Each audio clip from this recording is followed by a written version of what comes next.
kick the field goal. It'll be Jason Changel out of the hold of Mesco.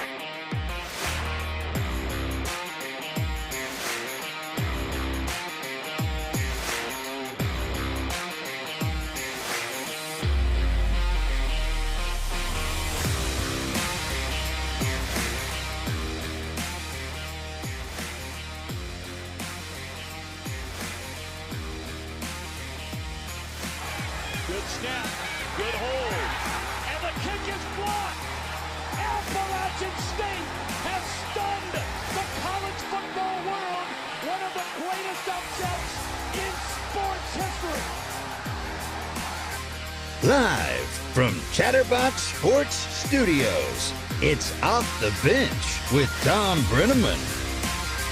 Well, good morning, and good morning. A belated Merry Christmas to each and every one of you. Hope you all had a great Christmas. Before we get into any sports news today, Casey McAllister, Paul Fritchner, nice to see your faces today. Good Christmas, I'm hoping. Casey? Yeah, it was a good Christmas. It was enjoyable. You know, the one thing, though, I just want to say, my family, my immediate family was sick on Christmas. I'm going to go see them today. Okay. But the Christmas Eve, Christmas Day, I spent with the in-laws, and it was a really good time. We had a So everybody's good there? Yes. You're sure? Yes. And it was a huge gathering. I mean, we had like probably 50 people, wow, 50, 60 people in one house at one wow. point. Huge. Wow. Paul, you guys had a good one, right? Fantastic. It was low-key. Pretty much just watched games all day. It was nice. Got to chill out. Nice. Got to watch Creighton? Yeah. Watch so Creighton into DePaul, baby. Another Christmas tonight. Yes. Well, that'll be nice. Yeah. Somebody cooking, or are you just kind of making something easy, soup, something like that? Do you know? That I'm not too sure. Okay.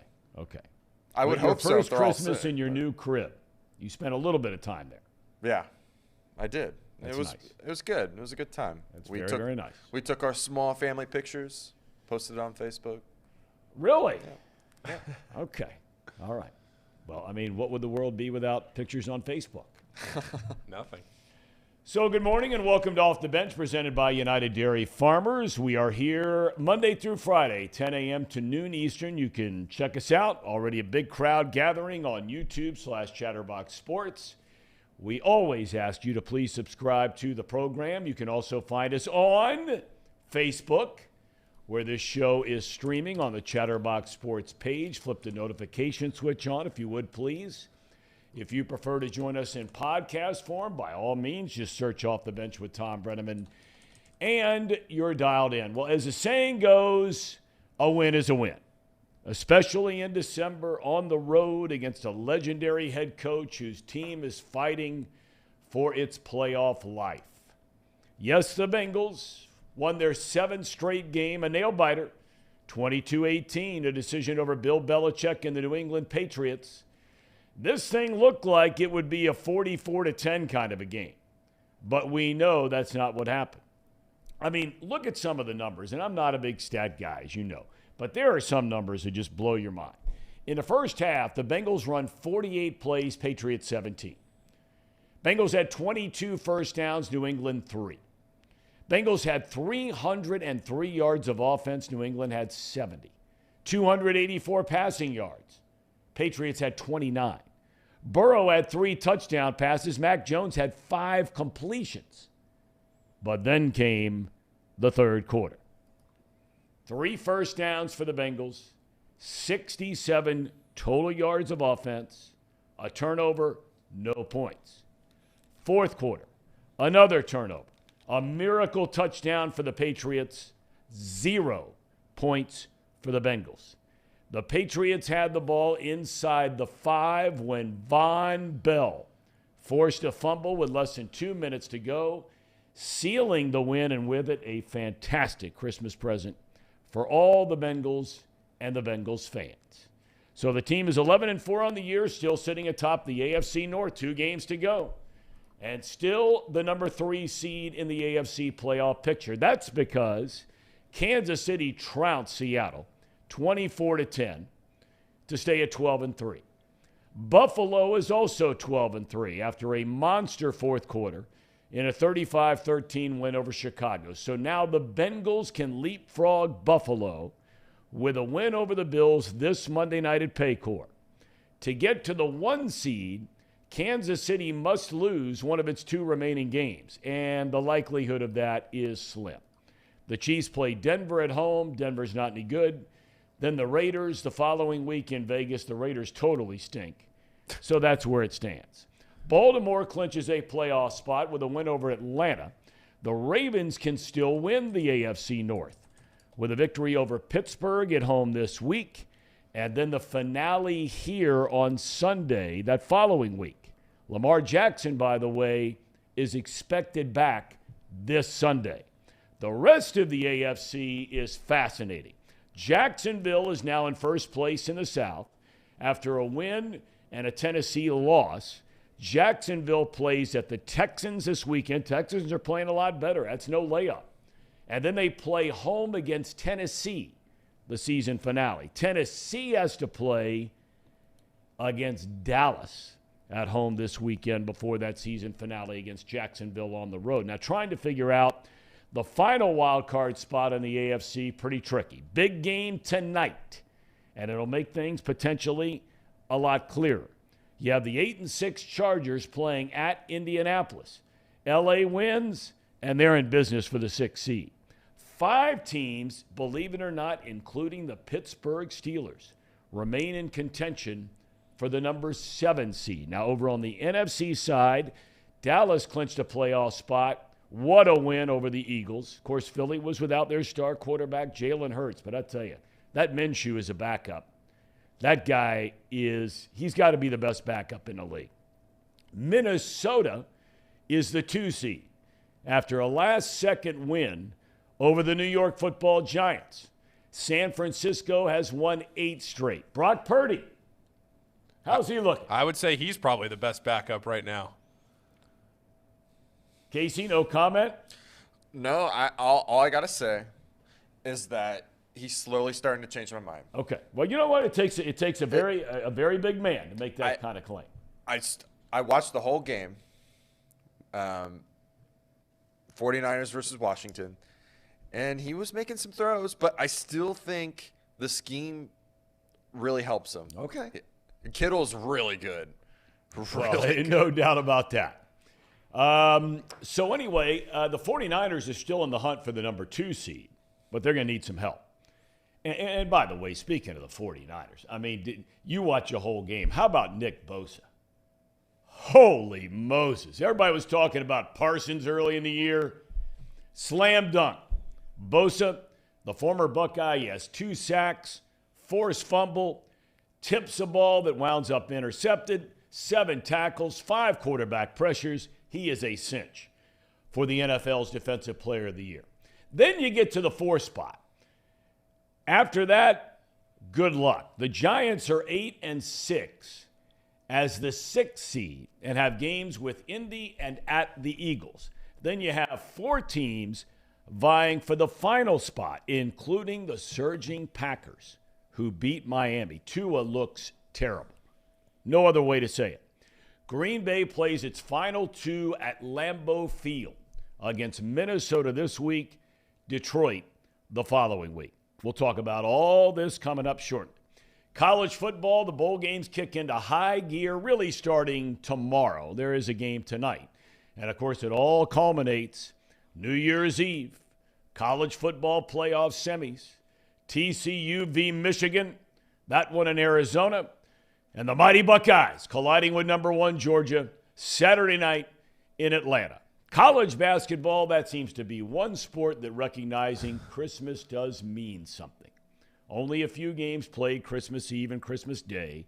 Xavier is back at it Wednesday night at 11-2 St. John's. I'll ask Paul about that in a minute. UC plays Thursday night at home against Tulane. In baseball, many thought Tucker Barnhart might be coming back to the Redlegs. That was put to rest after the Brownsburg, Indiana native inked a 2-year deal with the Cubbies over the weekend. And boy, this Carlos Correa thing never seems to end. It has hit a snag with the Mets. For the same reason, it hit the snag with the Giants. Questions over a serious leg injury years ago and how that might affect his availability and health in the future. It's still not officially a done deal with Correa and the Mets. So a huge gathering already. Some of the regulars in the chat. We have some new ones on board as well. Let's see. Jordan's here. Emperor's here. Zachary's here. Seth is here. 6412 Mars. Good morning. Good morning. Good morning. Trace is here. Reed is here. Tim is here. That's a new one. Haven't seen Tim on board before. David McKenzie. What is this? He said, I thought for a second Lance McAllister. Lance McAllister what? Had a nice Christmas wish from Lance McAllister and his family. Bruce is in the house. M. Foster is here. We got a lot going on. Numbers piling up. Paul Doherty is here from themorningline.substack.com. Look at this setup. Holy Moses. I mean, you look like you're posing for a portrait of some kind. Do you have some artist over there, Doc? Shakespeare. What is the occasion for this? I mean, you've got the V-neck on, you got the button down on, you don't have a lid on. You know what? My wife read me the Riot Act the other day. She was watching me live, and she just said, you can't look like, you've been sleeping on park benches for the last 2 weeks if you want anybody to care about what you say, which made perfect sense. So, Tom, this is the new me. This is the me you're going to be getting from now on. I'm going to at least look like a professional, even though I might not be one. Well, I tell you, you look very, very professional. I'm in the middle of watching Peaky Blinders right now, and the woman in there, Paul, whatever her name is, she's in the episode, she's doing this portrait. That's what made me think of you. Casey, were you getting ready to say something about Doc there? No. Do what? No, I wasn't going to say anything. Oh, okay, I thought you were making a point. Doc, hope you had a Merry Christmas. Everybody good around your house? Everyone is. Thank you for asking. Absolutely. Okay, the Bengals game on Saturday. But before we get into any of the particulars, have you wondered, like I wonder, and I got to tell you, this just dumbfounds me beyond description. And it could be in any sport. It happens in every sport. How you can look like in one half of a game that you can do anything you want to do to your opponent and with your opponent. And then all of a sudden you play the next 30 minutes or whatever it is in another half of a game where you seem like you can't literally do anything. Yeah. I don't know. It's human nature, Tom. I don't want to say things have come easily for the Bengals, but the results have all been good the last 2 months. They've met every challenge and sometimes pretty easily. They're up 20 or what was it, 22 to nothing at halftime. Yep. They're playing a team that hasn't been playing well. Their quarterback has not been playing well. The coach has not been coaching well. I just think you might not do it consciously, but subconsciously they're saying, we got this one in the bag. And you could also suggest that if it weren't for a fluke touchdown catch, this game would not have been as close as it was. I don't know about you, but I don't remember the last time I saw one receiver tip a ball to another receiver who caught it and scored. I don't know if that was intentional or not, whether they did that intentionally or not, but it worked. It doesn't, 9 times out of 10, 90 times out of 100, it's not going to work. But that said, they were one play from losing that game in spectacular fashion. And you know what? I said last week I thought they were going to lose for the same reason we're talking about. You can't be on every week in the NFL. You're going to have down weeks. And I thought this was going to be a down week, and as it turned out, it was a down half, and it wasn't as down as it was up in the first half, and they slid by. So given that I thought they were going to lose, they win. They're another one to the good. Now they get down to the real business on Monday night. You look at Von Bell, and there was a phenomenal article written quite some time ago about how When Urban Meyer got Von Bell to come to Ohio State, it changed everything for the Buckeyes and their mentality on defense and what Urban Meyer wanted them to be. He comes into the league with New Orleans, an outstanding player with the Saints for a long, long time. Obviously, he forces a fumble inside the 5 that sealed the win.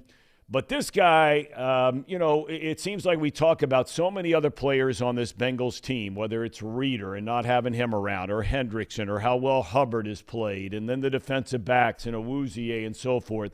But the constant since they brought him in as a free agent, and I think as every week goes by, and we'll see if he's with the team at the end of this year, I think you could make a strong argument that he could turn out to be the best free agent the Bengals have ever signed. Well, they other than Trey Waynes, they hit on every guy that they brought in for the last 2 years, and Bell is one of them. You know what, Tom? He's just a pro. You know, he and Mike Hilton brought in a level of professionalism. I'm not saying they didn't have it before, but those two guys just reinforced it. They're all business. They're winners. They know what they're about. And it's about team success. I mean, you look at the Pro Bowl and how they should have gotten this guy in or that guy in. In truth, the fact that they didn't get many guys in was pretty much a testament to how well they played defensively as a team. Von Bell is obviously a huge part of that. He's just, like I said, he's the kind of guy that Marvin Lewis would have brought in if he could. Just a solid professional who just does what it takes to win football games. They did it on Saturday. Well, I mean, that was just an unbelievable play. I mean, you start with the defense standing the guy up, and a lot of times you see a play like that blown dead before Bell comes in, punches the thing loose, they recover the fumble, and the rest was history at that point. They continue to overcome injuries. Not quite sure. I haven't heard anything in regard to La'el Collins. I think they said they think he does not have a torn ACL. But now, last I heard, he tore his ACL and his MCL. Oh, it is. Okay. Well, I had missed that then very late last night. Well, now they got to overcome another one, because let's face it, this offensive line has been playing so much better as the season has gone on. That's no secret. They got to find a way, Doc, to do it again. Yeah, and his backup Adeniji is not a bad player. He's not as good as Collins, obviously, but I don't think they'll miss a whole lot there. And they've been very fortunate with injuries on the O-line. That's the first big one they've had. So, and that's the reason they played so well in the last couple of months, is they have gotten adjusted to playing together. Cohesion being pretty important for playing offensive line well. So I think they'll manage around that one. But you're right, the injuries are kind of adding up, as they do for everybody. So, Von Miller is not going to play for Buffalo, and that's a huge loss for them. So, see, I like their chances until proven otherwise, Tom. Yeah, that's the thing about this team. I heard the radio interview before the game that Dave Lapham did with Zach Taylor, and talking about the importance of finishing games. Just in the last 2 games alone, we have seen the highest high and the lowest low from this offense. I'm not going to say the defense, because they find a way to get it done, whether it's stopping teams inside the red zone from scoring touchdowns. The defense has been the constant in terms of excellence this entire year, really outside of the Cleveland game, the first Cleveland game earlier this year. Outside of that, lights out. I'd stack them up with any defense in the league. But the offense, you look at the first half against Tampa Bay, when they score 3 points in the last seconds, then they take off in the second half. Flip the script. So they've played a total of a game where the offense scores over 50-something points, and then they've played a game where the offense scored 3 points. There has to be, Doc, when you're playing the heavyweights, and look, I know they beat Kansas City here. That was the last complete game they played here. But if they're going to beat that team this coming Monday night in Cincinnati, they can't have another half where they got 3 points. Well, I think you're right. Although that said, I never bet against Joe Burrow. I say that Burrow is inevitable, and there's only one other guy in this league who's inevitable, and that's Patrick Mahomes. Burrow finds a way. It hasn't looked too great the last couple of weeks, but he does find a way. I have no idea why he was almost perfect in the first half the other day, and perfectly mediocre in the second half, but it happened. If I got to worry about this offense, if I'm a Bengal fan, this team's not going very far into January. I for some reason, I think they'll be okay. They've proven it in the past. They should prove it again, unless more people keep getting hurt. What I don't understand, and maybe I'm not a football savant, so maybe I missed something, but the running game is not great. The running game is actually pretty average. Why more defenses don't scheme against that or play it that way? Make the Bengals keep the ball in front of them and make the Bengals beat them with long drives.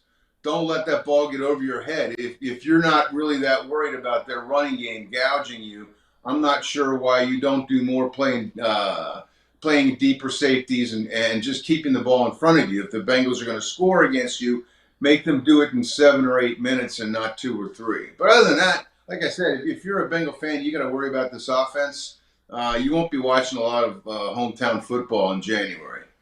I made the comment a few weeks ago when Kansas City was coming into town, 4:25 kick, that it would be the most anticipated regular season game, in my opinion, regular season, going all the way back to the days of Boomer Esiason. When he was here, even bigger than during the entire Marvin Lewis, Andy Dalton regime, because I think all of us kind of felt like in the back of our mind, you might be rooting for one thing, but when that was going on and they had big games, they always seemed to lay an egg, whether it was in the regular season, more frequently in the postseason.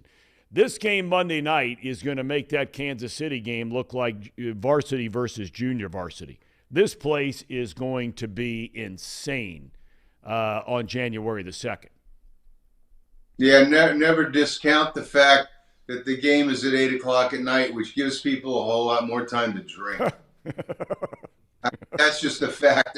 Not to put too fine a point on it, but yeah, I mean, you're right. This could be for home field throughout the playoffs.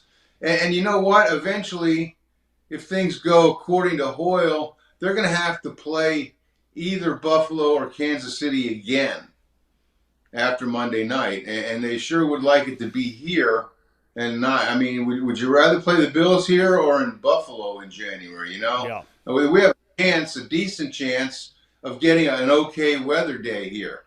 You know, okay being relative, maybe mid-30s or whatever and sunny, but it's not going to be mid-zeros and sunny. So, sure, when you have a good team, the games build on themselves, and this is.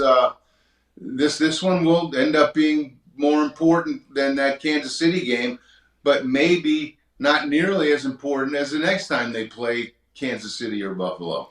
Yeah, and it's starting to look more and more. And look, we've talked about it all the time, the uncertainty week to week for any team in the NFL, no matter how great you might be.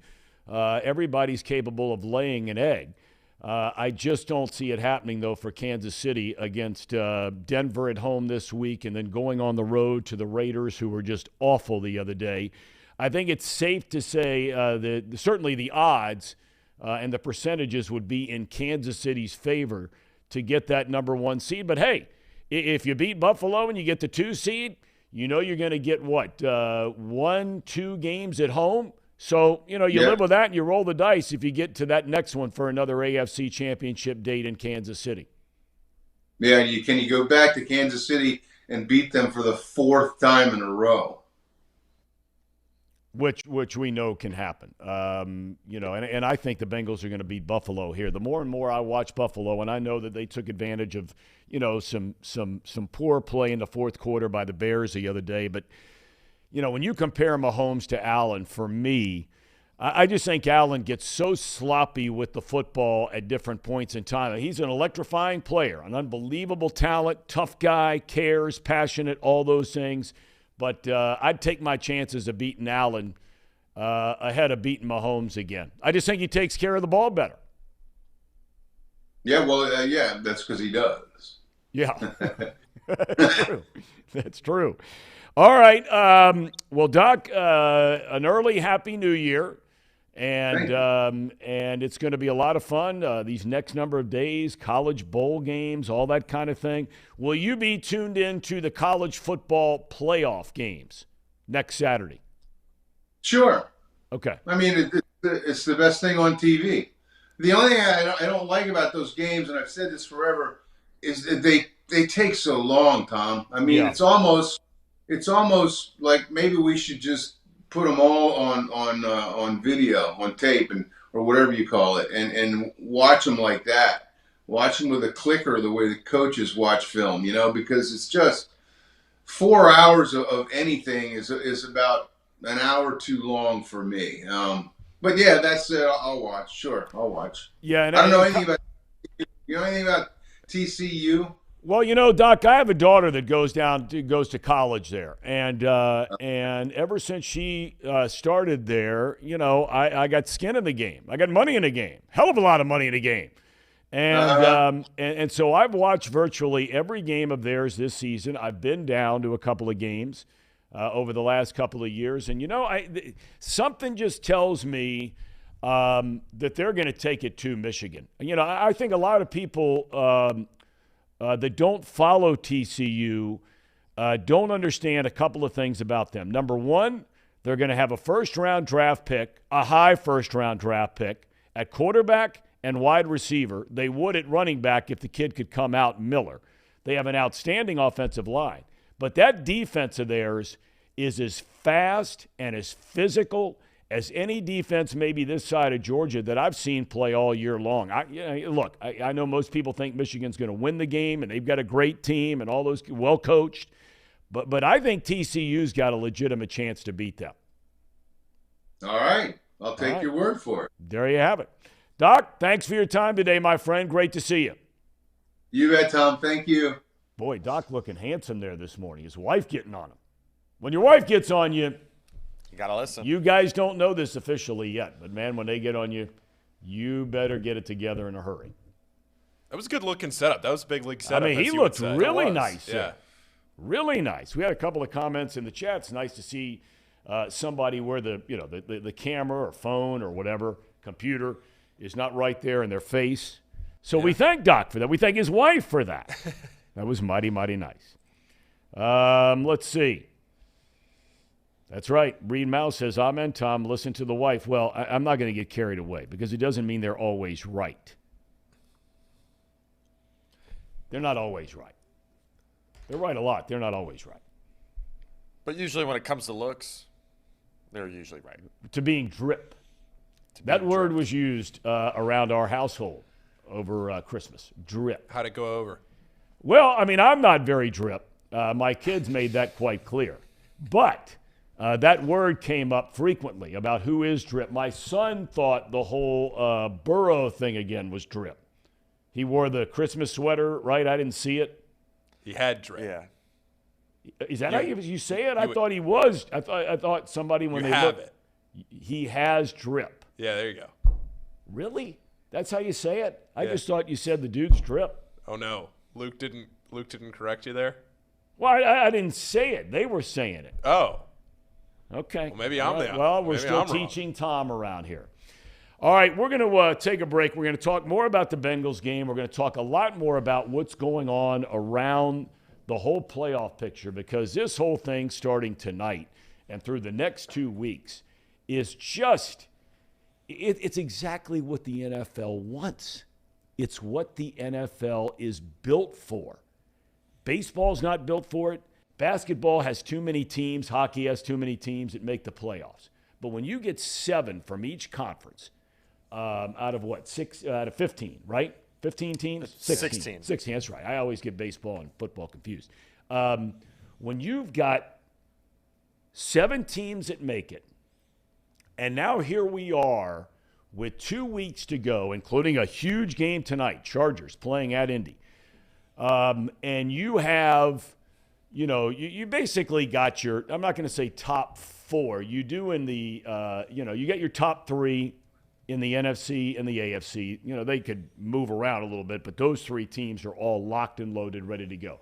There's still debate about who's going to win the AFC South, debate about who's going to win the NFC South. Tom Brady, a miracle last night. Touchdown with about 7 minutes to go, field goal to tie it, then the field goal in overtime. Tampa Bay able to beat Arizona on the road, a 1-game lead, last 2 weeks to go. But then for the final spot, you have, 3, 4, 5 teams conceivably that have a chance, and all kinds of tiebreakers and craziness. That's what the NFL is built for, and they're loving every second of it in the NFL offices in New York, New York. Gentlemen, taking a break, we throw it to you. All right. It's that time of the show, the Ham and Eggers. These guys are great. Trust me, I would know. I introduce all the best segments. So, this week's, or today's special edition of the Ham and Eggers, Yes. we are going to talk about the La'el Collins injury for a second, and Why don't you play this clip first, Casey? Because I have a feeling that Tom is going to want to talk about this, and we've already run this by him. So why don't you play this clip? Everybody knows that La'el Collins got hurt. There's a name that's circulating in the back of everyone's heads that's not so much in the back of everyone's heads anymore. Play the clip. What about, let's put our cards on the table here. We've got, 2 weeks left, really, before the end of this year. Then we get the playoffs starting up in January. If a team goes down a left tackle and they say, hey, Andrew, I've got $15 million for you to suit up for a playoff stretch. Let's just say hypothetically it's the Lions. We hope it's not the Lions because we like both their tackles. But if the Lions are getting into the playoffs and they're like, we need some help on the offensive line, are you picking up that call? Oh, man. Y'all going to get me beat up when I get back to the hotel by my wife. But you know what? I might pick that call. Ooh. No. Here's the thing. That's a truthful answer It'd be very selfish. But when I actually ended my career, we did the research on it. I'm pretty sure Jeff Saturday is the winningest offensive lineman in NFL history, won the most games starting of any offensive lineman. And I think I finished like 1 game or 2 games behind him. It. Yeah, but he the should count only as a thing coach. I've actually thought about during this whole time is I'm like, dang, would you want to go try to get that record? Just because it takes a lot to get there, right? Like, 1, you got to have health, and then 2, you got to play on winning franchises for a long time to be able to get there. So it's not like it's something that's going to come up every year somebody's going to beat. So, that's the only one that still kind of sits there, and I'm like, man, it'd be fun to go be a part of that. But I don't think so. I'm enjoying what I do. Well, so Tom Brady calls you in round 1 of the playoffs. You're playing against the Cowboys. You know he's going to win that game. He's never lost against the Cowboys. It's like Mr. 3000 with Bernie Mac. Find the one win. Hey, you know what? Amazon's done December 29th. So technically, I'd have a week to go join a team, get in shape, So here's the caveat to that. He is a left tackle. That's an issue. La'el Collins is a right tackle. And This is the best part of the segment. Tom. There it is. Reed Mouse has it. Thank you, Reed. It's all right. Nobody wants to see us anyway. I was leaving the door open and trying to get some heat in here. Yeah. Yeah, it is pretty. It's chilly in here. It is chilly. Getting some more snow this morning. Oh, it's blowing sideways. We don't have we need, what we need is like a GoPro camera that's hooked up right on the outside of the studio. You see the snow blowing. We've talked about it before. Throwing a GoPro out there. Well, Tom, in the break, we played the clip of Andrew Whitworth on Pardon My Take, talking about coming back. And Pardon My Take is very much a comedy. I mean, they say everything that they say most of the time is tongue in cheek. But you started to see some more calls and more people. Peter Schrager was talking about, hey, Andrew, Amazon Prime is done this week. There's an opportunity there. Do you go back? On the flip side, he retired off a Super Bowl win. And the 29th is this Thursday, by the way. So he would have 4 days to get in shape, to learn the playbook for the Bengals, and try to be a right tackle. Well, do you think he could do it? And would Let's you start want with this. He was here when Zach Taylor took over. Was so, he? yes, I think he was still here. I mean, I he don't was think here he 4 years ago, wasn't he? No, he left 2016. 2016? Been that long? Right after it was the year after the playoffs against the Steelers. Okay. So after Marvin left. Yeah. Okay. All right. Well, okay. So he would have to learn the playbook. I would imagine, I could be totally wrong on this, but I have to believe Zach Taylor being a McVay protege, that there would be a lot of similar language, scheme, right? All those kinds of things. Whitworth is an unbelievably smart guy.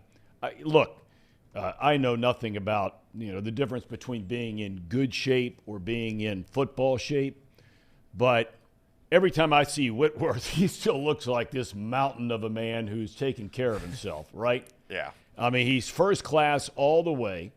It's interesting you bring up the whole thing, and I don't know Andrew Whitworth, but I have incredible admiration for the guy, the way he conducted himself and continues to conduct himself off the field. He was a pillar in this community in every way, shape, or form, everywhere he's ever been. I have no idea if he's seriously entertaining this. I don't know if the Bengals have picked up the phone. Probably not. I would not be surprised if they did. I feel like that's one where you at least make him say no, Yep. right? Maybe you don't aggressively pursue him, but you at least call him up and you say, hey, do you even want to kick the tires on this? And maybe it's a 30-second phone call, but maybe you lay it out there and you say, hey, let's at least just give this a shot. Yeah. Also, this White Claws. Well, it says here that actually when he went to the Rams, that Zach was still there. Is that right? Somebody in the chat made that comment. No, that's not right. Okay, Promise. I'm just repeating. It's not right. Okay. I think it would be an amazing story. And there has to be a part of him in his heart of hearts. What's that? He was with Zach with the Rams. That's what I'm saying. Okay. Yeah, he's with the Rams, yeah. There has to be a part of Andrew Whitworth, and it might be this big, it might be that big. I don't know. But there has to be a part of him that would love to be a part of a Super Bowl team with the Cincinnati Bengals. There has to be, right? He poured his heart and soul into this franchise through some great days, not so great days. He was drafted by this team, developed by this team. He'll go into the team's Ring of Honor one day. Of that is a lead pipe cinch. And to have the chance to go win a Super Bowl wearing a Bengals uniform, I think would mean more to him than wearing the Rams uniform. Now, is that enough to entice him to come back and play? I don't know. But I have to believe it would be even more special than the one in L.A. Go ahead. I think he himself would choose the Bengals out of every other team. I don't think there's another team that he would choose. I agree. Oh. So if that is the issue we're talking about, it's not whether or not he chooses us. It's whether or not he actually wants to play or not. And you listen to the interview, I mean, if you meet some conditions, you meet the money condition. Well, yeah, but that was tongue-in-cheek.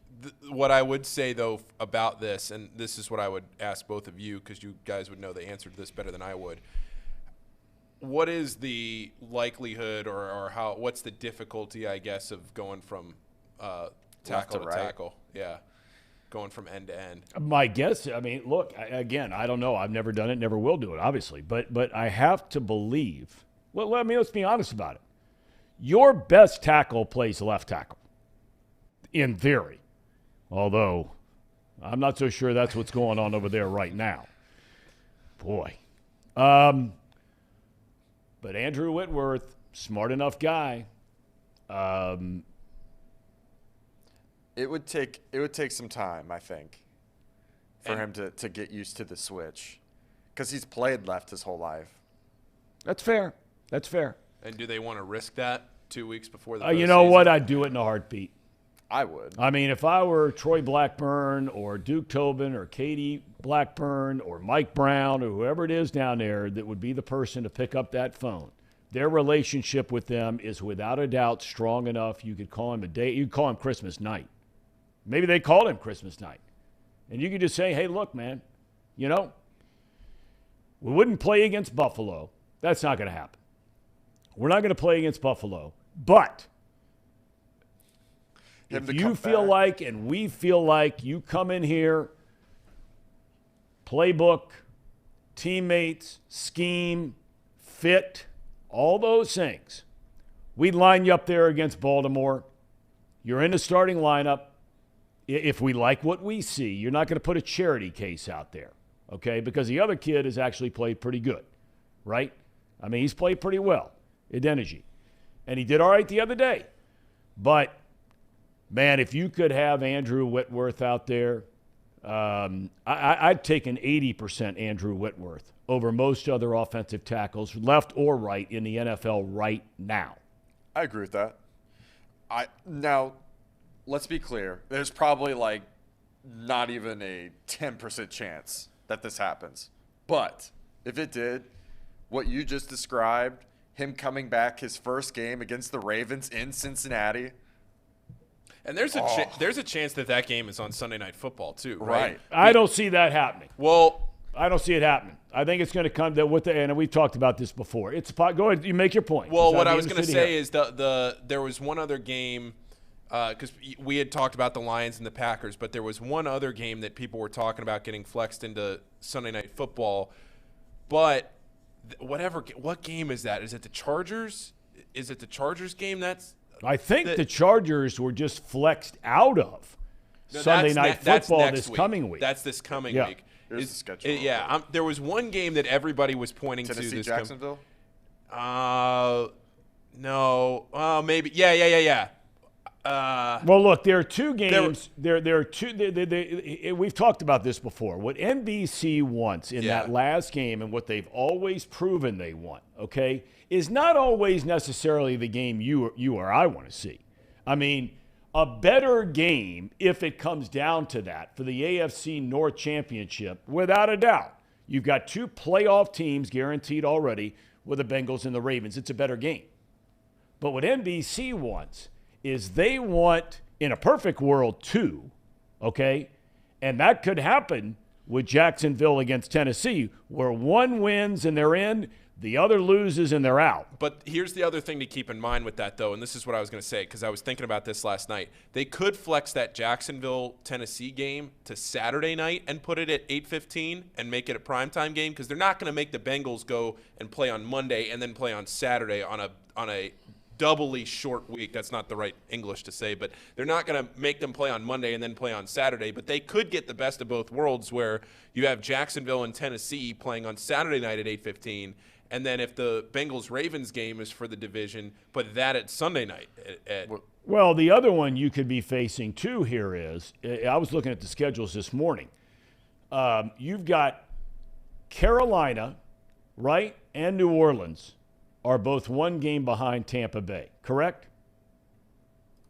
Yes. In the NFC South. Let me double check that. Atlanta lost over the weekend, so now Atlanta has 10 losses, 2 back, 2 to go. They're done.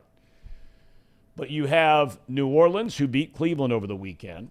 You beat Carolina, who I can't believe that's the same Carolina team that we saw here in Cincinnati, whatever it was, 6-7 weeks ago. Because all of a sudden, since Wilkes took over that team, I think their record's 5-5 since he took over. But they're running the ball like crazy. But anyway, point I'm making is Carolina plays Tampa Bay this Sunday, okay? And so then the following weekend, Tampa Bay plays, I'm trying to remember. Anyway, point being is that, to your point, Paul, you could have, and more than likely will have, the final game of the year in either the NFC South or the AFC South, where a team will be playing to get in with a win or out with a loss. The Bucks play the Falcons week 18. Yeah, so, I mean, look, if Tom Brady, you can put him on Sunday Night Football, all the drama there is it his last game ever, right? Yeah. Is it his last game in Tampa Bay?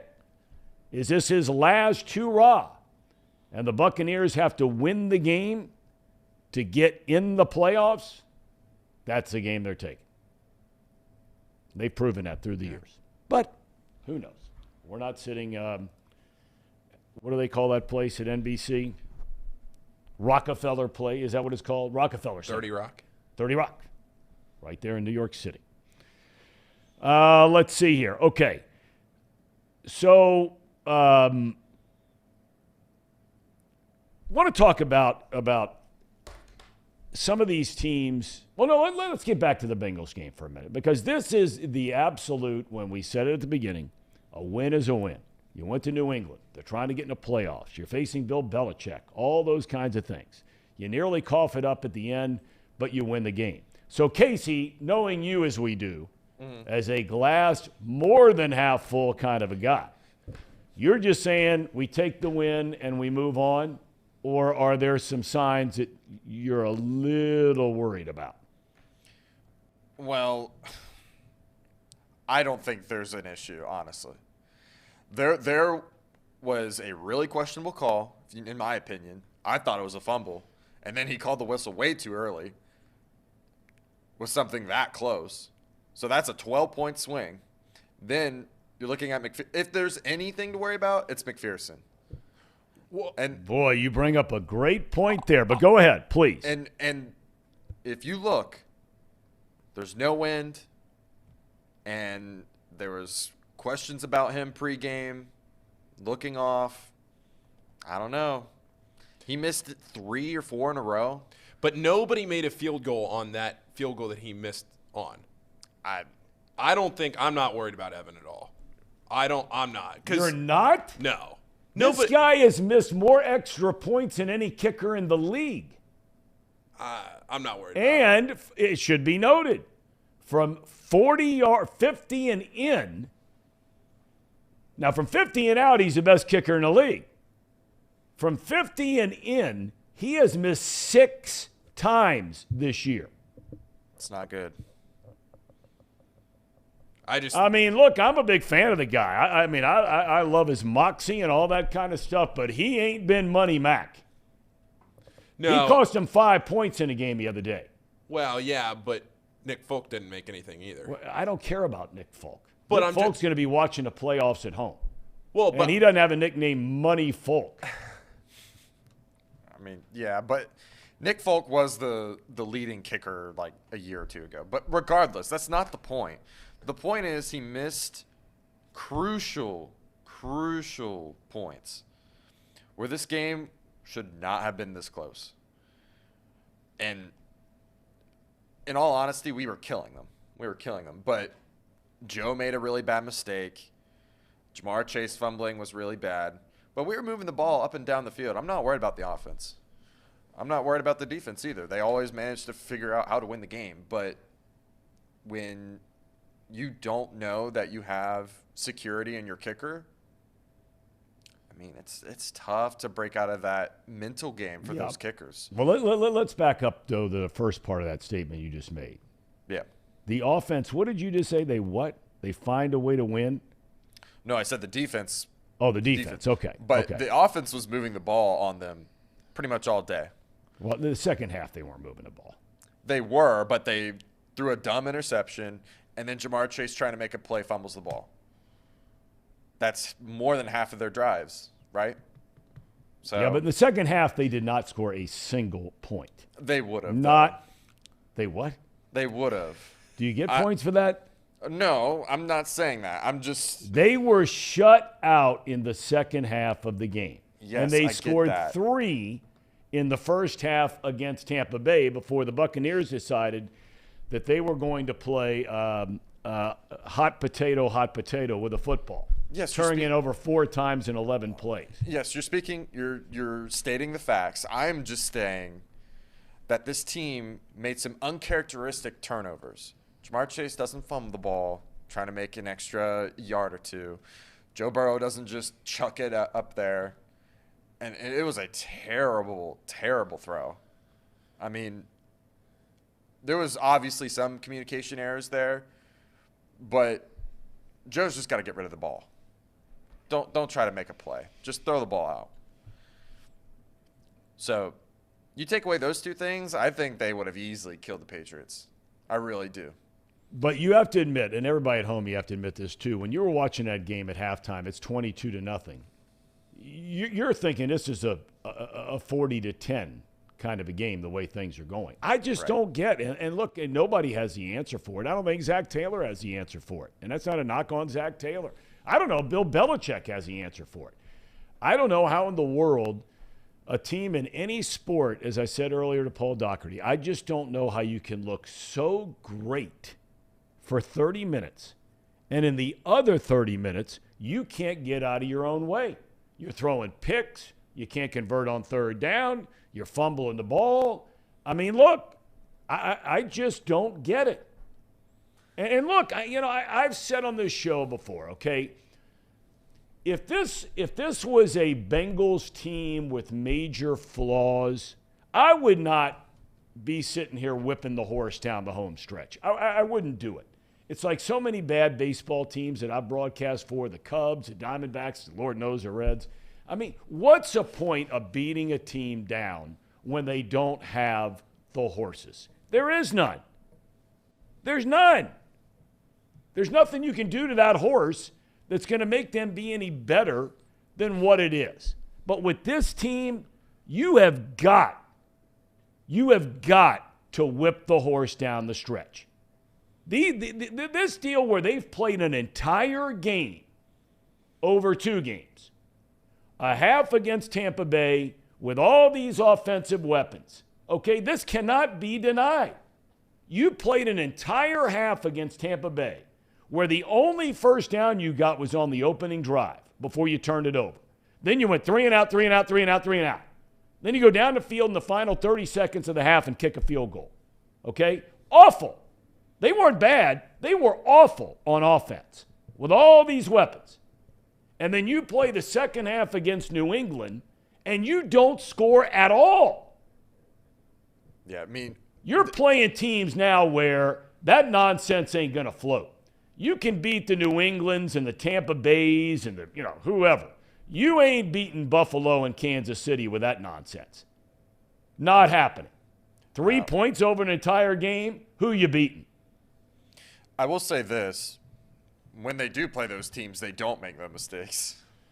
That's fair. But you are right. They're not going to be able to do what they want to do, make it to the Super Bowl, if they only play halves of football. And it's really funny because it was the exact inverse of the last game where we were just on fire the first half and didn't seem like they could stop us. And one turnover just completely changes the mentality of this team on offense for some reason. I don't get it. Like, you look at the Cleveland game, you throw that opening interception, they were done the rest of the night. Bengals against Tampa, it took them an entire half meeting up in halftime to figure it out. And for them, for the defense, to give them life, get a fumble recovery or turnover on downs or whatever. This week, they throw that interception, they weren't the same. They were able to move the ball a little bit, but they were not the same. And you could tell. I think it does say a lot about this team, though, Tom, that they ended up actually winning the game because there's the difference between good teams and bad teams when you look at like what happened with the Buccaneers last week where they're not a very good team. Yep. The Buccaneers go out and lose that game. The Bengals were still able to buckle down and win the game. That's right. The one thing that I will say, and I'd like to hear your guys' opinion on this, was there a forward progress question there at the end on that fumble? Because I think the Patriots have a very legitimate claim to that not being a fumble at the end, but we never really saw a good replay, or at least I didn't. Maybe I was looking down at Twitter when they were showing the replays. But at the very end, when B.J. Hill recovered that fumble and the Patriots fumbled at whatever it was, the 5 or 10 yard line, did the Patriots have an argument there? Because I certainly thought they did. I think anytime you see a running back or whoever has the ball, doesn't matter, continuing to make some kind of of movement of the quote-unquote pile.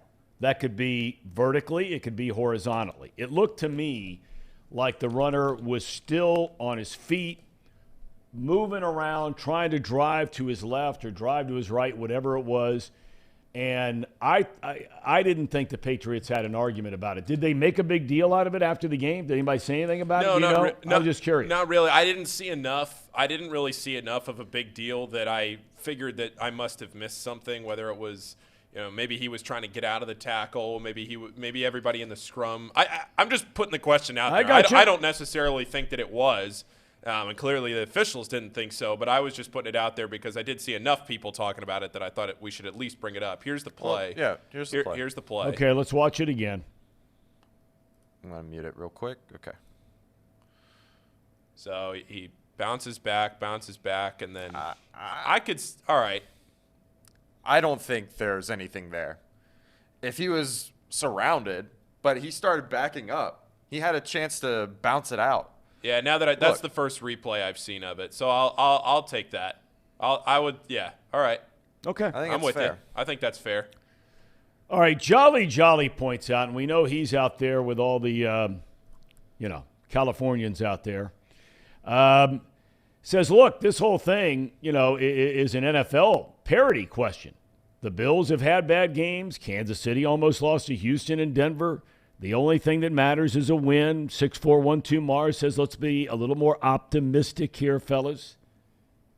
I'm all about optimism. This team continues to win. I give them all the credit in the world. And I've said this defense, of any defense out there, and there are more statistically that might have better X, Y, Z. But at the end of the day, if I've got to pick one defense, maybe outside of San Francisco, if I have to pick one defense when it matters, I am taking the Bengals defense all day, every day. I'm taking them over Buffalo. I'm certainly taking them over Kansas City. I'm taking them over Dallas, taking them over Minnesota, taking them over Philadelphia. I'm taking them over anybody in the AFC without a doubt, to stop the other team from scoring touchdowns. Because that's what they have been so good. They've been great all year long. And Lou Anarumo talks about it. Can't remember the exact term he uses. But basically he's saying 20 to the 20, things are going to happen. But inside the 20 is where you make your money. And that's where this team is off the charts. But look, and this is where I'm coming from here, when you talk about being optimistic about this team, there were so many fluke things that went wrong for the Bengals that you just don't typically see happen to the Bengals in this game, where you see the missed field goals, which, again, I can understand where you guys think it's a concern. I don't think it's a concern because both kickers had trouble kicking on that end of the field. I don't think the missed field goals will be a concern going forward. You look at the pick six, the Patriots scored 3 touchdowns. One's on a pick six, one's on a Hail Mary tip ball. That's 12. Yep. That's 12 points right there. Yep. That generally don't happen in the run of play in a typical football game. That now all of a sudden you're talking about a completely different scenario where the Bengals end up winning by 2 touchdowns. So, and maybe even more if the kicking game is different. So this is not like the Patriots went out there and ran up the score and it was 35-0 Bengals.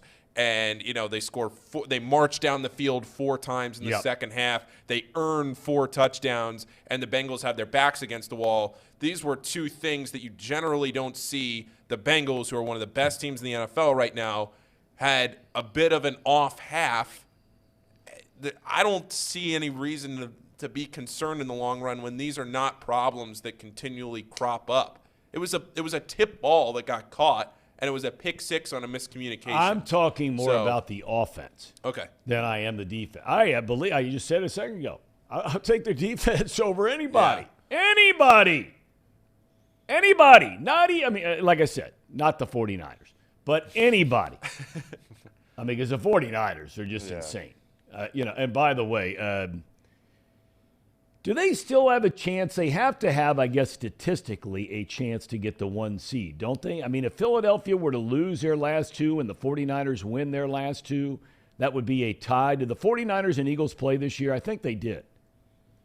I'll check that. But Minnesota would have to lose again, where you had all those teams with 4 losses, just like the Bengals are kind of hoping that they could have the same number of losses when all is said and done as Kansas City, because they would win that tiebreak due to head-to-head, as they would with Buffalo head-to-head. But Kansas City's schedule is just awful. We brought up earlier. They're not going to get beat. They're not going to lose. You know we what's can crazy? hope they can lose, but they're not going to lose. 49ers have lost to the Bears, the Broncos, the Falcons, and then the Chiefs. Okay, but did they But play? they haven't lost since then. They haven't lost since They've then. won 8 in a row. Yeah, and they do not play the Eagles.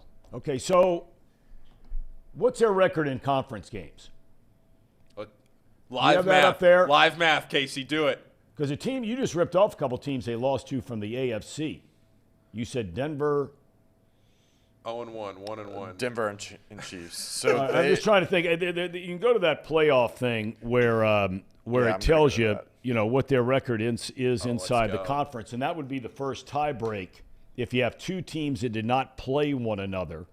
If you go to that ESPN.com playoff heading, and then you, instead of divisional standings, you click standings and you go to divisional, and you go to just playoff picture. Is the playoff machine the most used page on the ESPN website? It's got to be right now.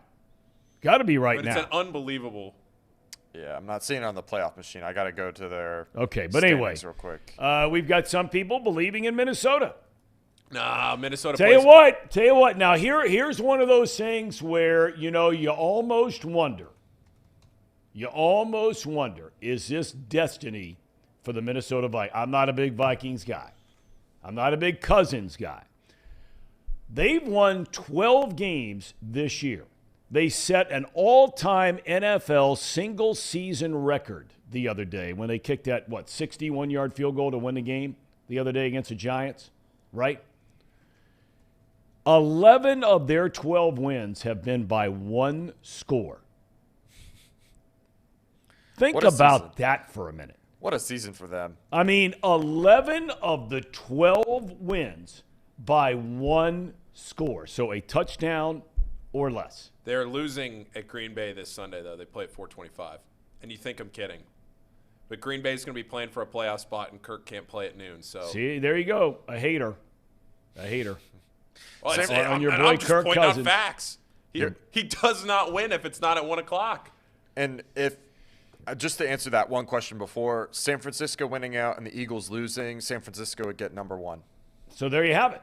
And the Eagles, trying to remember, they have one layup and they have one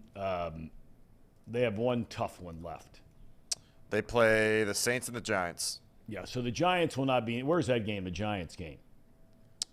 It is in Philadelphia. Okay, They're and where's the home. New Orleans game? At home. So, at Philadelphia. Okay.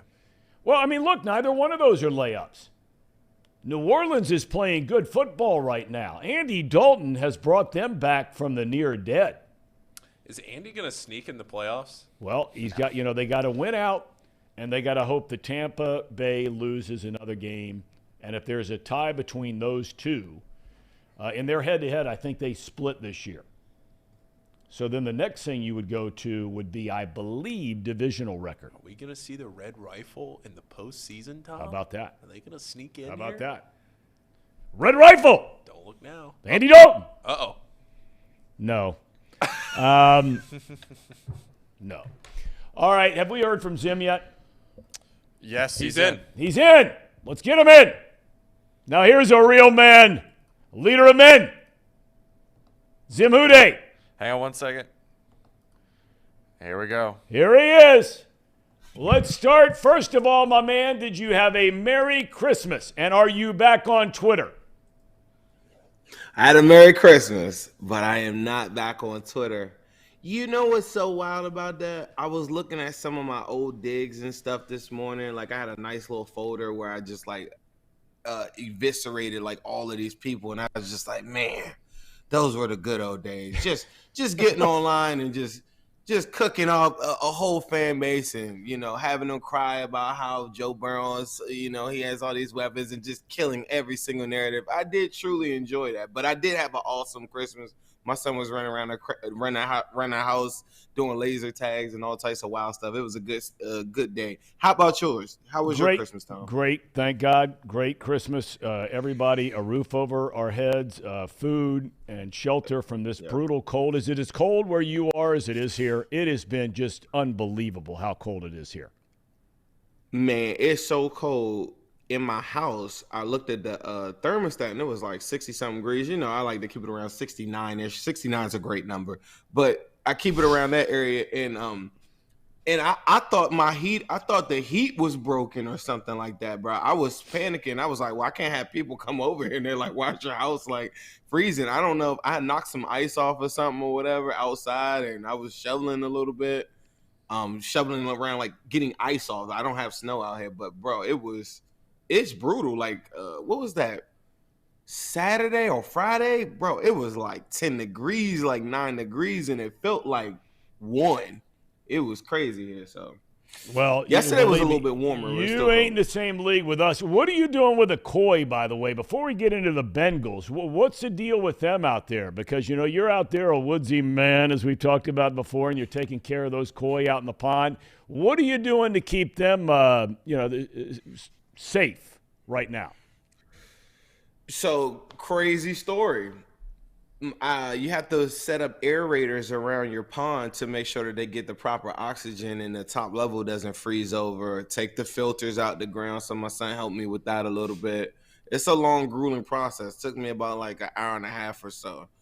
You get that out the way. I went somewhere. I came back. I was like, oh, crap. The pond froze over and, you know, they can't breathe. So I'm outside breaking this stuff, breaking ice off the top. Had to go Amazon next day, deliver a new set of aerators because the ones I had all froze. Like they get, I don't know how to clean them out good, but like the tubing gets messed up. But I put a brand new aeration kit in there to get the bubbles like circulating at the top.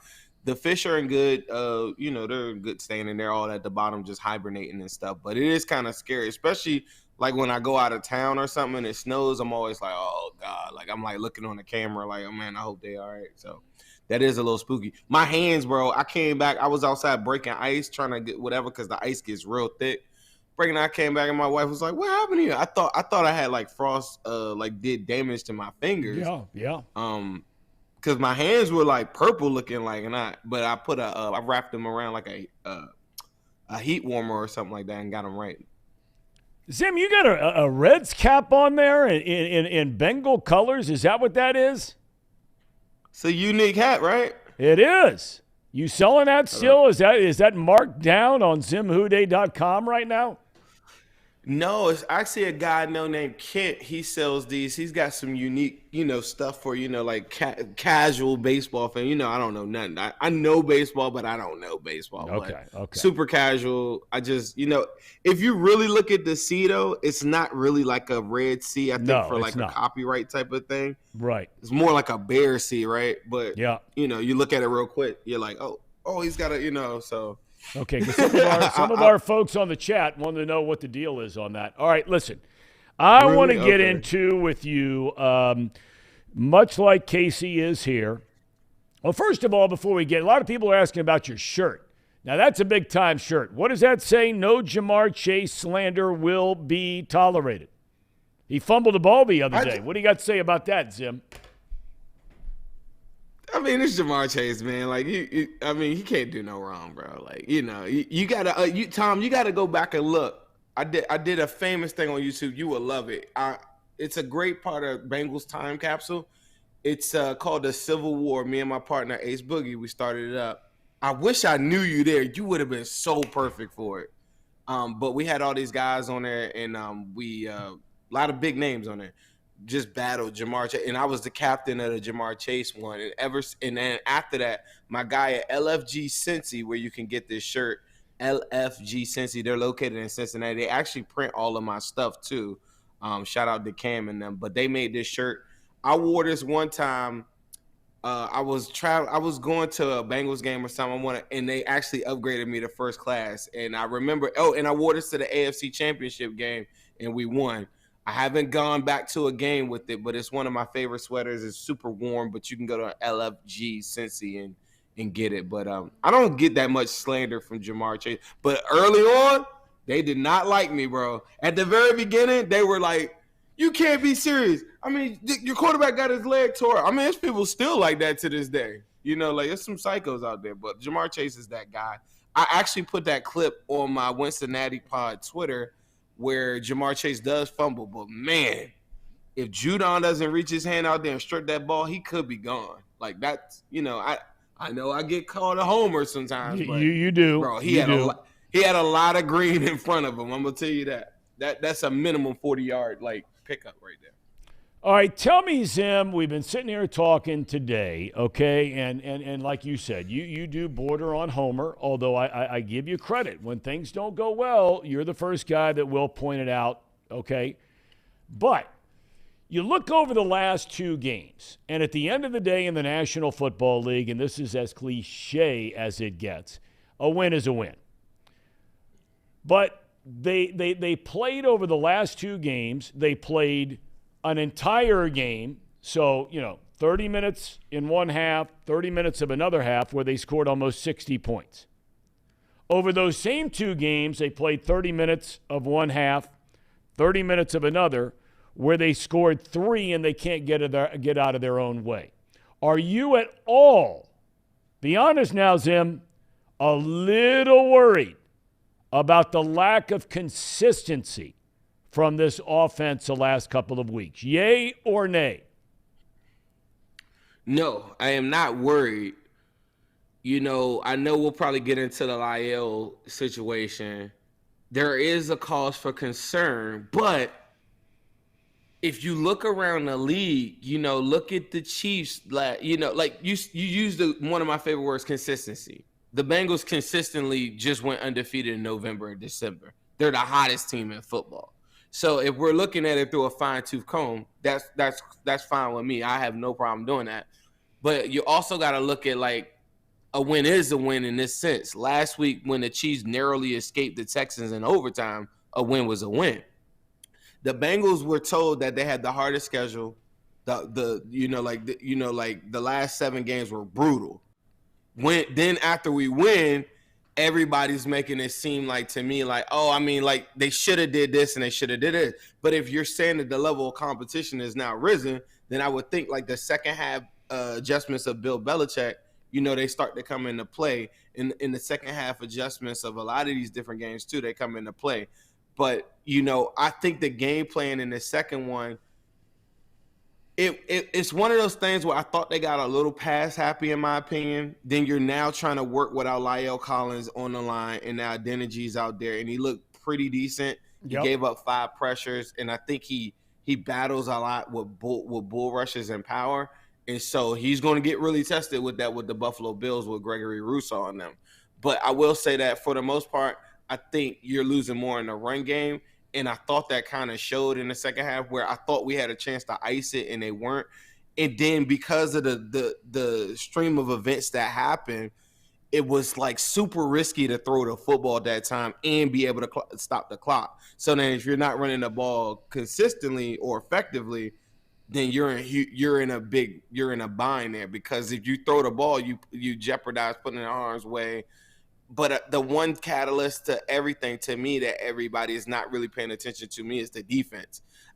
It's not far-fetched, or it's not crazy talk to say that the defense might be better than the offense, like the last 4 or 5.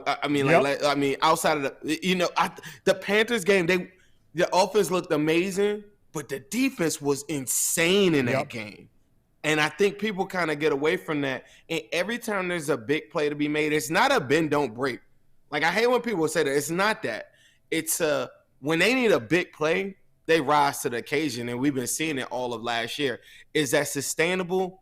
I don't think so against the better teams. But you look at the teams like when the Bills played the Lions on Thanksgiving, they were, they didn't look that good. No. And they come back, the Jets, Josh Allen throws for 140 yards. And they narrowly escape out of there with the Jets. Then they come back this past week. Josh Allen fumbles at the goal line, makes a bunch of mistakes. And then let's talk about the Bears. They're the 29th ranked defense, pass defense in the NFL.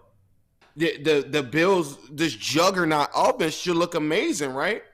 They didn't, and then they piled on a bunch of garbage time stuff late in that game, like 6-7 minutes left. So the consistencies and everything like that, it kind of goes hand in hand with everybody. But I go back to the original part of my flow of stream of information is that the level of competition has risen.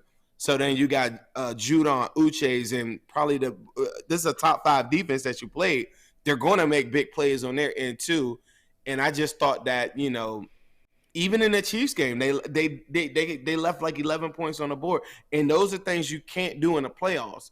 But I will say that when the plays are there to be made, they do make the big plays, the biggest ones that count.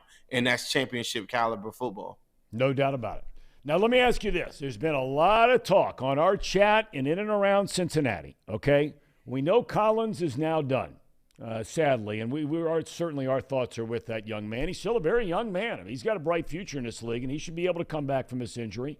And the way they're coming back these days, he should be able to come back before next season. Whether that's with the Bengals or not remains to be seen. But would you consider having Andrew Whitworth come back here, come out of retirement to play right tackle for the Bengals the rest of this season? If you were Mike Brown, would you pick up the phone and make that call to find out if he's interested? Or is that insanity? Hell yeah. Hell yeah. You damn right. If you got his number, I'll call him right. Hell yeah. Hell yeah. I don't even have an announcement. Yeah, somebody in the comments was like, well, doesn't he play left tackle? I said, yeah, but he's a walking gold jacket. What are we talking about here? Like, hell yeah. And I put on, check me out on Twitter, Cincinnati Pod. I put this out. He was on Pardon. I don't want to mess up the name. I think it's Pardon the Take. Does Casey know? Yep. It's What's part the of name my of that take. show he was on? Pardon My Take. He was on there 4 days ago, and he said after December 29th, his obligations on. So if y'all go to Cincinnati Pod, I reposted the video.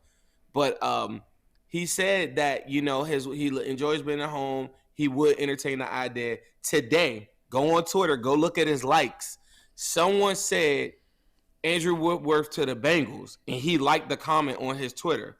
So there's 2 different streams of thought. One is super insane.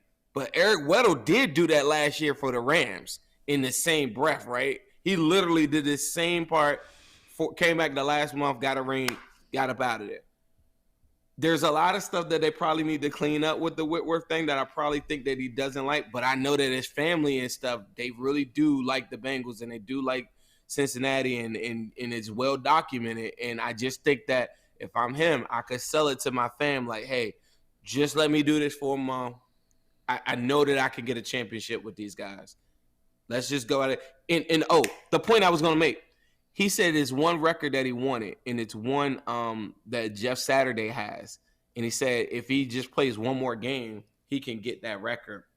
And it is really crazy. So it is crazy. And I don't think it happens. I think it's less likely to happen. I think that the Rams let you get him for dirt cheap because they just like Andrew Whitworth. I think they just do us a solid just to make it like a real thing on, you know, whatever they give up, you know. But, you know, Mike Brown, and then they had to give up like a 7 because contractually he's still under terms with the Rams, I believe. Somebody could correct me if I'm wrong, but there has to be some kind of transaction to make it happen.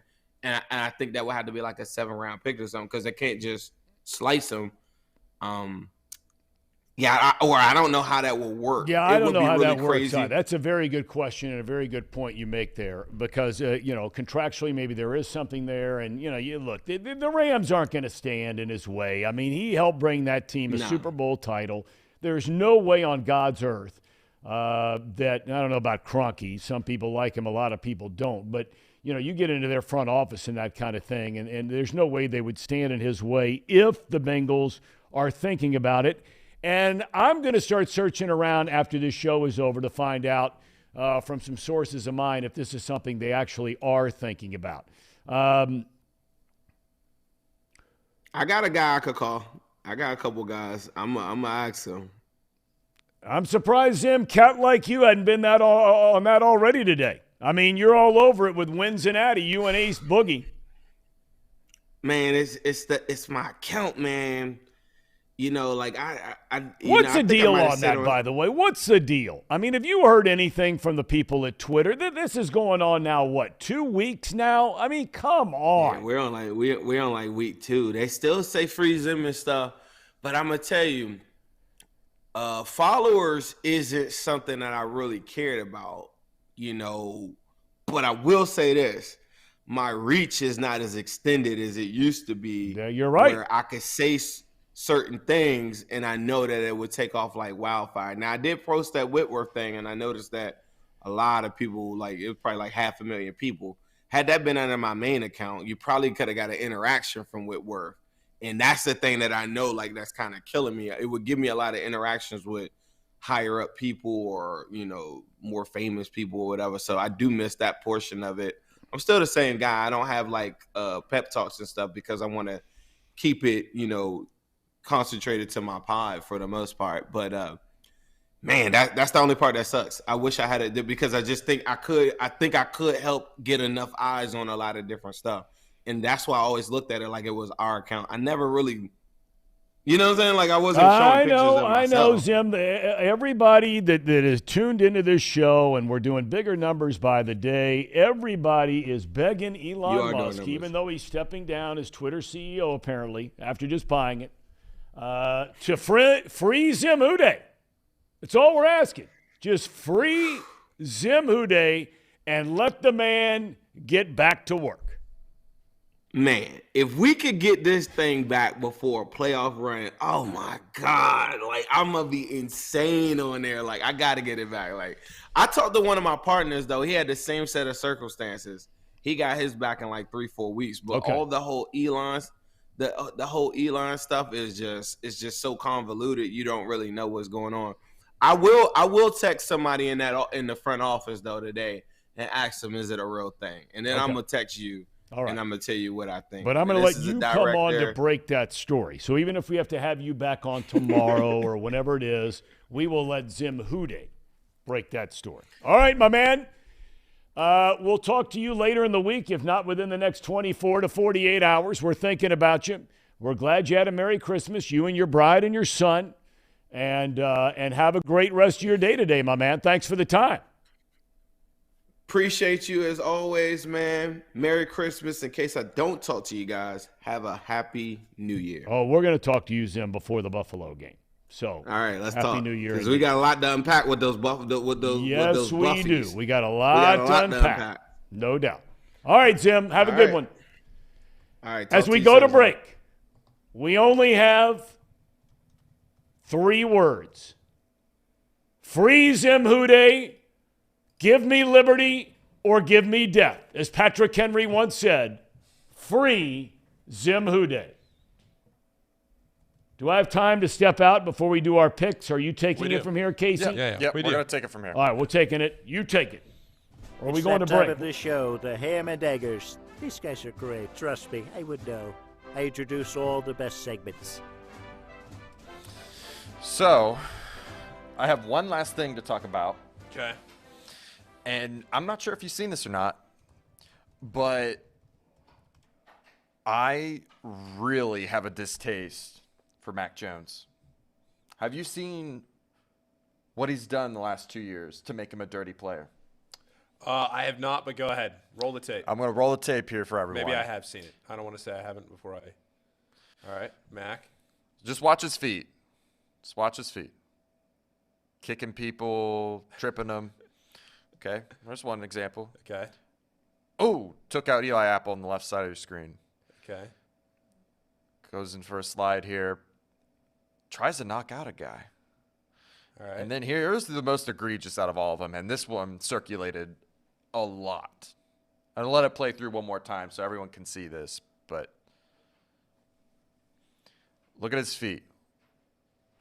Oh. Kicked him right in the nuts. I mean, Mac Jones is the dirty player. Look at this. And he was not fined for any of these. Ian Rappaport did just tweet that he is getting looked at for a fine against Eli Apple this week. He's just pulling the Grayson Allen. That's all he's doing. Yeah, I'll let it run through to show the Eli Apple one. It's on the left side of your screen when it rolls through. Yeah, so this thing that happened with Eli Apple the other day, right here, you're going to see him. He is getting looked at for a fine in that play. No suspension or anything, but he is getting looked at for a fine. So, yeah, I don't really have a take on that. I don't really. What do you mean? Hang on. Don't you agree he's a dirty player? You don't agree with that? I mean, yeah, I wouldn't do those things. But, like, I don't know. I think he should be fined. Yeah, he should. Yeah, you can't be doing that. You can't be the sliding things are one thing and the tripping is one thing. Like, I think you just I think that happens a lot and maybe you just don't see it as much because it's the quarterback and it's more highlighted. He did it twice in one game. What I was going to say is the play with Eli Apple. That's where you have an issue if he's going in like that. Knees. Yeah, if he's trying to take out knees. The tripping thing though, maybe that's just more highlighted because he's a quarterback. Well, it was tripping, and then he slid and tried to just kick a guy in the nuts. Sure. I mean, to me, Mac Jones deserves to get the perfect treatment. Whoa. I'll stand by that one. Mac Jones what? Whoa. What did you just say?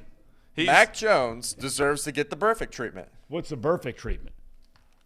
Oh, have you not seen this yet? Hang on. I'm going to show you, Tom. I'm going to show you. Oh, I know what you're talking about. The block? Yeah. The block. It was so weak. But there's a litany of other instances it's so of him weak. cheating. His whole act is tired. I don't know if you guys saw the story of Vince Wilfork. Did you hear his comments about Mac Jones before the Bengals game? No, I have not. One of the great defensive linemen of all time. Patriot, multiple Super Bowl rings, great player, gamer, tough, whole 9 yards. He went on some podcast and went off on Mac Jones. Said he's so tired of watching the whining and the screaming and the hollering and all this sort of stuff at his teammates and his coaches.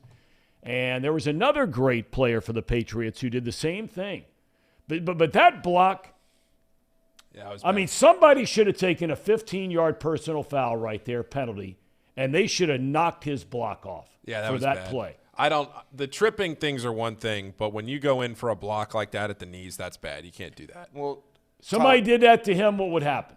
Right? Oh, yeah. What would happen if another player on an interception or something like that did that to him?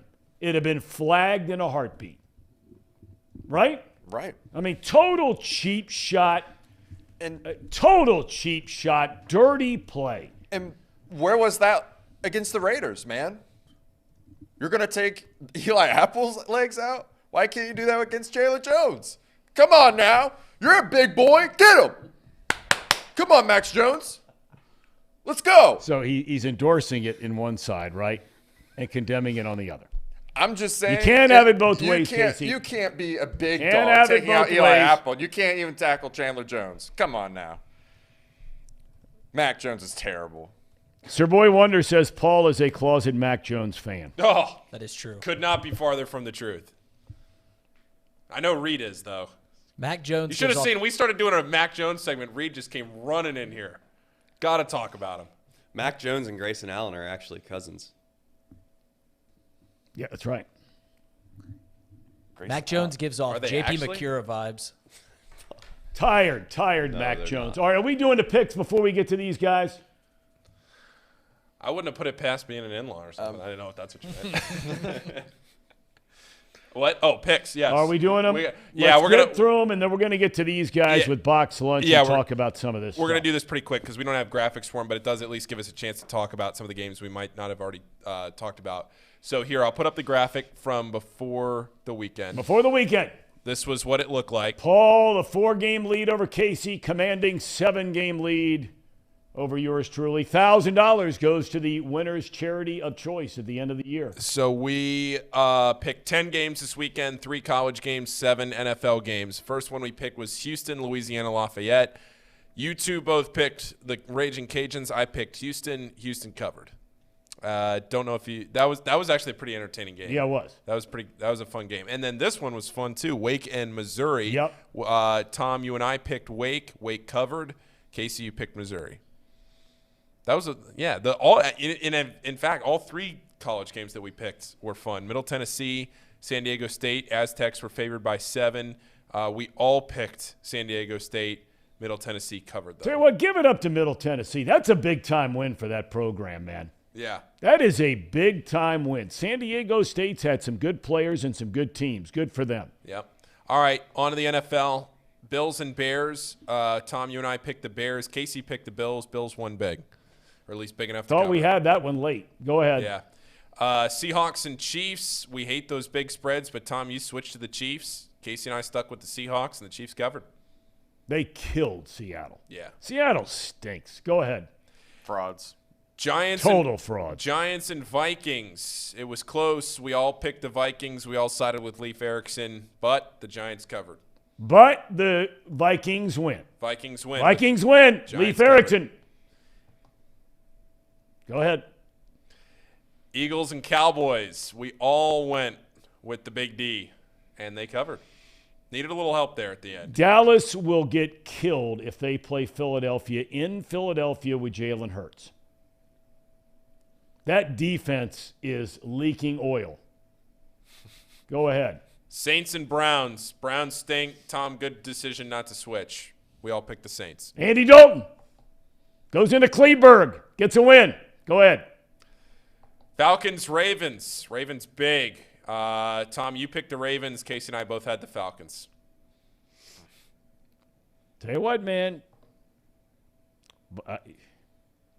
Baltimore, last time I checked, they've lost 5 games. Correct? Ravens? 10-5. Yep. In the playoffs. And they've gone a month now, basically, without Lamar Jackson. And all they do is win. I would be very concerned about playing the Baltimore Ravens that final week of the season if Lamar Jackson is back with the conference or with the division title on the line. I would not want to play them in the playoffs. Go ahead. Last one. Who they? Who they? Who they think gonna beat them Bengals? Who they? Who they? Who they think gonna beat them Bengals? Nobody!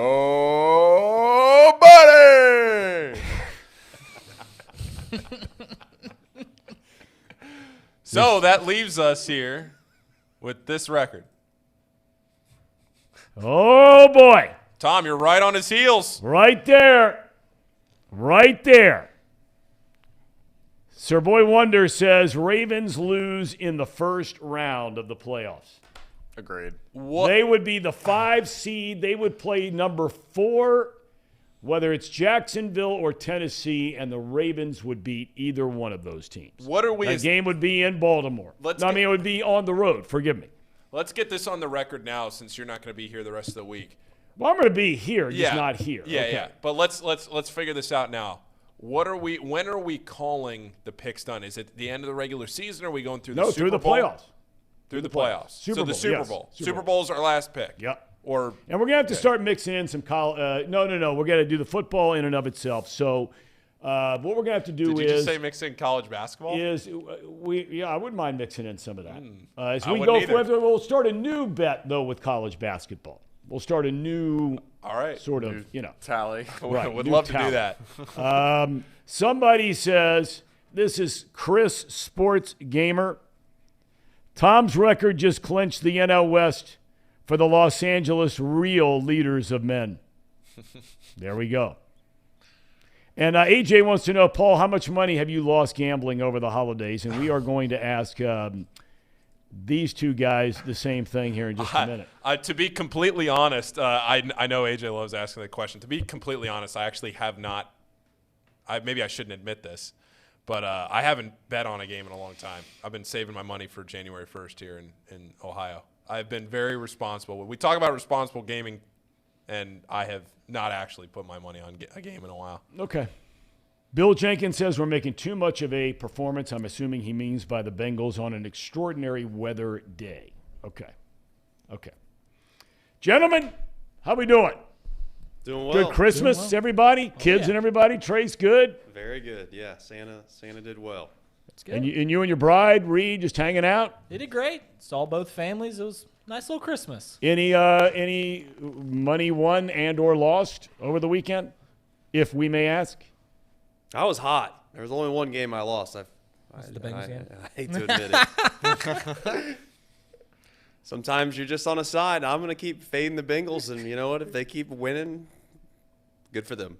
He keeps betting against the Bengals, and it's not good for him. Aren't they the best cover team in the NFL this year? See, that's what that's the problem. Yeah, I mean they're 20-3 in their last 23. Yeah, against the spread, 20-3. So why that's where where I'm at. Keep Well, I on? feel like I've walked into the casino, which is, admittedly, I will say, is not the best strategy at times. And I've looked up at the board, and I see that the roulette wheel has hit black what feels like 30 times in a row. And I'm like, if I just go up to this table and I have 10 hands that I'm going to play and I just keep doubling down 10 times in a row, red is going to hit one time. That's what I've done with the Bengals the last few weeks, and I'll be honest, that's the only game I lost, and it hurt a little bit. Okay. I wasn't rooting for the Bengals to lose. I had some points to give there, and turns out if we'd have made an extra point, which I can't really use that excuse. Right, 'cause when the the other Bengals kicker missed a field goal and 2 extra points. Right. I can't really use that excuse, but I will be lying if I said that I wasn't a little pissed off when that guy missed that extra point to make it a 3-point game and not 4. Boy, what a huge difference. That one kick. That's all it was. That's how it goes a lot of times in Vegas. But the Bengals, I don't think you guys were down on them this morning as much. I guess you were down on them more than I thought you guys would be. I thought you guys would be fired up. It's funny how your mind plays tricks on you. Me and Reed were talking about this out there. You know, everyone was excited. At least I don't say everyone. It was the same game as Tampa Bay, but since the game ended on a high note with Tampa, you felt better about it.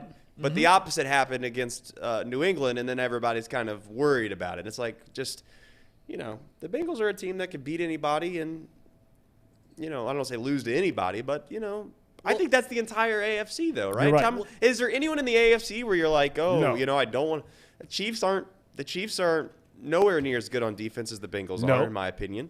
I don't think the Bills are either. They and might have some bigger names, but I don't think they are. I agree. I think Josh Allen is so streaky that you're just living and dying off of him. They rely way too much on Josh Allen. That's normally he wins the game, so it works. Right. The thing that is well welcomed about the Bengals is for years you felt like you were on the other side of these games, right? You see the Steelers, they always seem to win these games. Even the Ravens under Harbaugh always seem to win these games. The Patriots always win these games because of good coaching. And I'm not going to sit here and say that the Bengals have a great coach. I think Zach Taylor's done a fantastic job. Yes, he has. But it's nice that we're on the right side of these, right? That's what's well welcomed. You can play a terrible half of football and you still find a way to beat would-be playoff teams like the Buccaneers, who still might get in, and the Patriots, who are on the outside looking in, but still might make the postseason. And the Chiefs 3-4 weeks ago. I mean, they come into town, they were on a roll, and everybody wondered, could you beat them for a third time in a calendar year? And they did. And so, I don't think it's anybody down on them because, 7 in a row, 3 seed, top the division, nobody's down on them. I just think everybody at this point is your level of expectations, backing up your point, has completely changed now. Right. It's changed. You don't expect the offense to score every time they have the ball. I mean, everybody hopes they do, and then they're capable of it. But I just think that, for me anyway, I just look at, the half, as we've talked about earlier, against Tampa Bay, the one half against New England, where in a half of or a full game, you score 3 points. And for this team, that's just unacceptable. No doubt. It doesn't meet expectations. If you're the New England Patriots, hell, maybe you're thrilled with 3 points. Well, that offense, boy, is that tired. No doubt. What about the idea, though, the last 2 weeks they've been on the road, not to defend the offense of the Bengals, but I do think that there's something to the fact that at the highest level, Tampa Bay is arguably just as good as any team in the AFC defensively. Yep. And I would say New England is right there as well, right? Those two teams, the reason that they aren't at the top of the leagues in their respective conferences is because their offenses are pitiful and terrible. You're right. So there's at least some optimism there. If I was a Bengals fan, I'm saying, okay, they did look good in 2 different halves. Now, I will still stand by the fact that Tampa Bay, the reason that their offense, quote-unquote, looked good is because they were handed the ball in their own territory 5 Correct. times, you're going to probably look pretty decent if that happens to any team in the NFL. But I still stand by the fact that the Bengals are one of those teams where at least you can hang on your hat on 2 things. They always feel like they're in a game. Even if they lose, you don't ever feel like they've just got the brakes beat off of them. And second of all, they're streaky enough to beat anybody and get hot enough, like they proved last year, to win out. And I would say, would you rather be a team like that, or would you rather be a team like the Vikings or the Ravens, or a team where, again, you feel like if you play your best, and again, those 2 fan bases may think differently, but I feel this way. If those 2 teams play their best and another team in the league plays their best, they're probably going to lose to somebody eventually. The Bengals play their best. They can beat almost anyone else's best. So you can at least hang your hat on that. The problem, as you guys have brought up before, is are they going to be able to play consistently enough throughout a whole course of a playoffs to not have one half like they've had in multiple weeks to where that's the reason they lost? And I don't know. It's tough to say. But I would be optimistic if I was a Bengals fan because I know at least my good is good enough to win. I think it's a great point. Another piece that wasn't talked about a whole lot, and you guys mentioned it a little bit. What's the one thing that any NFL team could take away from the Bengals that they'd take right away? It's the wide receiving core, right? Chase, Boyd, Higgins. And this is a game where Jamar Chase fumbles it, drops a pass that he catches 9 times out of 10. He still played all right, but he made critical mistakes. Tyler Boyd seemed to be off. That interception in the first half where he just stops running. Yep. And you could tell Burrow was chapped. Joe Burrow, I mean, you could see steam coming out of his ears. He was chapped. No doubt. He just stopped running. Yep. So in a game where the wide receivers make critical mistakes, the Bengals still win. And it's always welcome to see when the best part of your team doesn't play well, you win the ball. Well, how about and Trent your starting Irwin? right tackle goes down with an injury. Right? Yeah. Trenton Irwin. Trent Irwin. I mean, how about that? A weapon of mass destruction. How about that? Oh yeah, baby. Comes Almost and had a plays well. 3. Almost had a hat trick. That's right. Well, he Probably should have should've. had a Probably hat trick. should've. I mean, that ball was slightly overthrown by Burrow. I think Joe would tell you that's a throw he's got to make. That should have been 6. I was surprised Irwin didn't leave his feet for that ball. Yeah. Agreed. And by the way, did anybody – I'm just curious if anybody saw this same thing. Did you see that final throw to the end zone in the Eagles-Dallas game? No. When Minshew threw the ball up Yeah. in the end zone on Yeah. 4th down? Yeah. Can we pull that play up? Is Yeah, there I any can try to chance find of it. that? Yeah, I can try to find it. I mean, I'm sitting there watching it, and A.J. Brown, right, is a receiver. One of the best receivers in football. Now, I don't know if he got his head turned the wrong way or whatever it was, but I got to tell you, when you watch this play, the first thing that hit me, and look, I can promise you in Philadelphia somebody's bringing this up. Because, I mean, the sun could come up on a beautiful 80-degree day with no humidity and nothing but sunshine, and somebody in Philly would bitch. This last play to me looked like a ball that Minshew just threw up, but it could not have been put in a better place. There's nobody in between Brown and the ball, no Dallas defender. And I don't know if he just didn't see the ball, which is probably the perfect explanation for it. Because it looked to me like that could have easily been a touchdown. If we can find it. If we can't find it, no big deal. We'll dig it up tomorrow. And somebody says it's always sunny in Philadelphia. The other Good ball show. that You watch was that show, Tom? What's that? You watch that show? It's Always Sunny in Philadelphia? No, never heard of it. Oh, well, there we go. What is it? Is that like a streaming show or something? It is. It's been on TV for over a decade. Danny DeVito and a couple. I like Danny DeVito. If I can describe it, it's Seinfeld, but more extreme. You know, I've never seen an episode of Seinfeld. Oh, man. Not one. Tom, that doesn't even feel You can possible. change that, Lord, Tom. strike me dead if I'm lying. I've never watched one episode of Tom, that I show. have seen every episode of Seinfeld multiple times. Now, I've Probably seen every 6 episode times. of All in the Family multiple times. Modern Family? Are you flying, driving on this trip? What Flying on this trip. Do we I have- like driving. Do we have time? You have Netflix, I assume your family I has do, Netflix? and I have other Seinfeld's on things right Netflix. now I'm much more interested in on Netflix. I had a buddy of mine about 5 years ago was telling me how great this Peaky Blinders is. You ever Oh, seen yeah. this show? My brother's obsessed with it. Okay. And I don't watch it because my brother has. Okay, so I terrible don't hear very well. I lost a hearing in my left ear about 20 years ago after a really bad case of the flu. So I can only hear out of one ear. So I know they had closed captioning, but whatever. The one time I watched the one episode, I wasn't into it. I couldn't understand the accent, Irish accent, and so I just kind of clicked it off. And this buddy of mine keeps saying, "Listen, man, you got to watch this. You guys, come on, try it back." So about 10 days ago, I started back up, and I got to tell you, you can't stop. Hooked. You're It's hooked. unbelievable. What a great show that is. It's on You the seen queue. it? I've not seen it. I would but highly I've recommend just- you go watch it. It's on the queue. Can't believe you haven't seen at least a couple episodes of Seinfeld, which seems to be something that Seems would be it'd be an impossible. easy watch. It'd be an easy watch on a trip. I mean, Somebody says Tom is George Bailey. Who's that? I don't know. Who's George Bailey? Isn't George Bailey the character from one of those Christmas movies? That's what I was getting ready to say. That's It's a Wonderful Life, America. isn't it? Yeah, of course. It's right. That's what I thought. Okay. Anyway, I haven't seen it, and I don't care about it. Doesn't make any difference to me. Seinfeld? Could care You know less what about hurts it. is for as much as I quote that, now I'm like, okay, now I get. It's just. Well, I love that he said It's Always Sunny in Philadelphia. Just like that's a famous show, and I Yeah. never even heard of it. That's Right.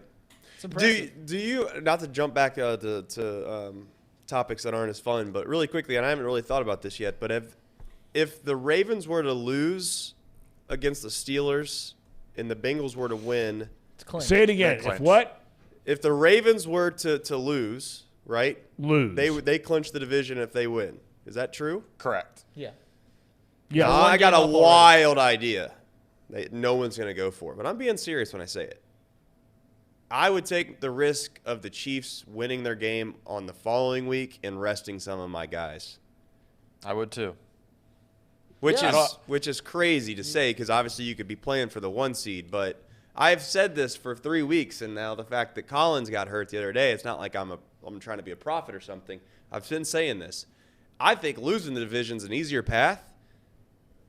You're not going to obviously try to lose the division, but definitely if you lose to the Bills, and I'm not trying to forecast that either, but if they were to lose to the Bills, I would 100% rest my guys, win or lose that game for the division. I know it's a home playoff game, blah, blah, blah, blah, blah, but trust me, I'd rather go play the South team on the road and have rested guys for the playoff run than try to win a division, play a tough-ass game against the Ravens, and then turn around the next week and then have to play who? The Chargers? See, I thought If the Bengals clinch this week, the Ravens won't play anybody that final week because they would have nothing to play for. right. They would have nothing to play for. That's why I thought when I thought you brought this up, I thought you meant it was if the Bengals beat the Bills. Yeah, and even if they didn't beat the Bills, I still would think about resting them.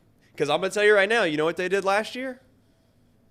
I know you don't like the last year term, but Yeah, but I They- wouldn't want to they- make a habit. If I can get a home game. they rested their I mean, guys. Come on. Well, come they on. clinched. Come on. Yeah, they clinched and had nowhere to go move up or I down. get that, but what I'm saying is if you look at the playoff bracket as a whole, clinching last year is probably a lot different than clinching this year. There's not usually a division winner that's, I'll say it, terrible. That's what you have. In fact, you have it in both leagues. Both leagues have a terrible division winner. You guys were talking about what game's going to be the final Yeah. Sunday Night Football. It's clearly the Jaguars-Titans because that game is already Right. it doesn't even matter what happens this week. That game is to get in the postseason. It's Well, I it's a don't winner know take if all. that's I don't know if that's right. Is it? I mean, they're both right now. Yeah, because You're they right. would tie. Yeah. And then the Titans would have the tiebreaker because they beat them both times. Well, then there you go. I mean, it's a slam dunk. That'll be the game because it's win, you're in, lose, you're Right. done. This week, I think they're talking about both teams resting their players this week and treating next week like the postseason because it is. It's win and go home. Yeah. What about the idea though that on the final weekend of the NFL, you genuinely could have Aaron Rodgers and Tom Brady's last game in the NFL? That's right. For win or go home. You're not going to be Rodgers' last game in the NFL. He's not quitting. He's talked at length about retiring. He's not quitting. No way. Where would it? I don't think Tom's done yet. I really don't think he's done yet. I don't think he is I don't either. I don't think he wants to go out like this. No. Nope. No way either one of them's done. But it could be their last games, certainly. With their teams. With their current teams. Correct. I'd say that's 100% true. Yeah. Yeah. Thom doesn't look good either, though. I mean, yeah, he makes some throws from time to time, but honestly, unless he has unbelievable protection. Chris Collinsworth was all over it. He's bad. Boy, Collinsworth was killing Tom Brady. Killing He was? Oh, I didn't watch. God. Well, he was being nice about it, but he was like, I there were don't know times- what to say here. I mean, that's like LeBron James missing a layup. Yeah. That's what he said. That's tough. Wow. Chris hadn't been that way for a long time. You know, he had that reputation for a long time of hammering guys, and he's really worked very hard at not doing it much anymore. But apparently, I feel like it was rightfully deserved. It was deserved. Like, he didn't say anything out of line. I'm not criticizing Chris at all. It was just like kind of like you said, Tom, where you don't really hear that from Collinsworth too much anymore. And he did not hold back. Here's a guy. In fact, there was a time there where Chris was so hard on players, and it's when they had a three-man booth with Joe Buck, Troy Aikman, and Chris Collinsworth before Chris went to NBC. And, you know, some of Collinsworth's riding guys and getting on guys led to some very delicate, touchy situations in production meetings the following week when that crew would go in there. Because Chris would let him have it, man, and wouldn't back down. And all of a sudden, you know, you're asking for this guy, and one of the three or two of the three are saying, heck no. Collinsworth killed me a few weeks ago. I'm not doing it. Did you ever have that with yourself personally? Did you ever have any guys or you get them in baseball. You know, you get them in baseball. Not football. I wasn't big enough for anybody to care. I mean, I was never Collinsworth or Buck or any of those guys. Baseball, you get, all of them show up. Did you like three-man boosts? Did you ever do a three-man? I did a lot of three-man boosts. Did you like it, or did you feel like it disrupted the flow of? You know, the guys that I was with when I did it in baseball, Ron Santo and Bob Brenly, no problems at all. Football, did it with Chris Spielman and Charles Davis, was fantastic. Did it in some BCS stuff. Baseball playoffs, when we brought somebody in who was a current player, I'll never forget as long as I live. We're doing your boys, the Cubbies, in the 03. Our boys, Tom. The 03 LCS. And so Steve Lyons and I are a team the whole year, and we bring in Al Leiter, who's pitching for the Marlins. We bring him in as a third man in the booth. So it's game one. I mean, the scene at Wrigley is out of control. It's fantastic. And so we're doing the open. And so I say to our producer, a guy named Jeff Gowan, I said, listen, we got to tape the open. We got to tape it. Leiter's never done this before. You never know what's going to happen, because I'd seen it with Barry Alvarez in a football game, and I'm just like, look, guys could lock up. You never know what could happen. I said, let's just tape it. He's like, no way. He says, we're doing it live. It's Wrigley Field, LCS. Leiter's fine. Okay, fine. So, come on the air. Welcome to Wrigley Field, Chicago. Al, you pitched for the Marlins for many, many years. Here they are on the road. Game one, this crowd, what do you think? Frozen. Completely locks up. So, I kind of pick it up for him, shift gears over to Lions, let him handle both teams. Off we go to break. Leiter is, and you got to know Leiter. He is as out there as anybody you'll meet. Awesome dude. Just regular, everyday man. But he is beside himself. He is so upset that this happened. And I said, dude, listen, we're in a break. I'm like, listen, the game hadn't even started yet. Most of the people didn't even see that are going to watch this game. I said, we got 7 games maybe in this series. Nobody gives a shit what just happened. So just let it go and let's see what happens. All right? Just be on your game when it matters. Right. So I'm trying to pump him up. So the next day. Game 2. Here we go. Game 2. So the clubhouse guy from the visiting clubhouse guy, which when you're a visiting player at Wrigley or any of the other ballparks, you travel around the league, you get to know all these guys really, really well. If you need this, you need that, whatever it might be, they'll take care of it within reason. So all of a sudden, the visiting clubhouse guy walks in the booth about 30 minutes before the first pitch. He's got a little brown paper bag, puts a paper bag right down on the table, right? So Leiter says, hey, can you hand me that bag? So I reach over, grab the bag. It's freezing cold, I hand him the thing. He opens up the bag, and he pulls out a Budweiser. And he says, hey, listen. He says, do you mind if I drink this beer before the game? He says, I might have the yips. And that's the kind of guy Leiter is. He's got the yips over everything, right? And he's like, I might have a little bit of the yips. I'm like, dude, you can drink 7 of those for all I care. I said, all I care is when that red light goes on, you know how to speak. Right. I said, so do whatever you got to do. He takes doesn't even finish a can. Takes 5 sips, whatever, puts it down, throws it in the trash. He says, I'm good to go. Home run. Off we were. Rest of the series. That was it. Dialed in. Cold Bud.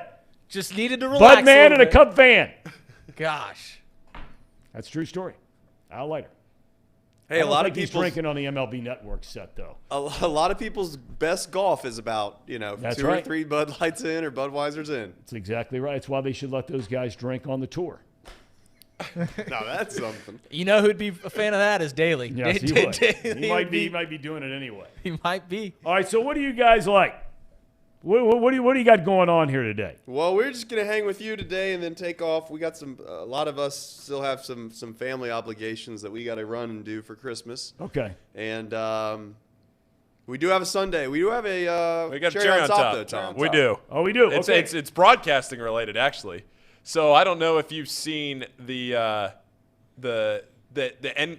Let's start this one over. Nickelodeon does a broadcast. Yes, Did they you do see- for kids. For kids. Yes. All right. So this moment happened on the Nickelodeon. This is a great broadcast. idea, by the way. It is. It So go is. ahead. Iron Eagle's son did this.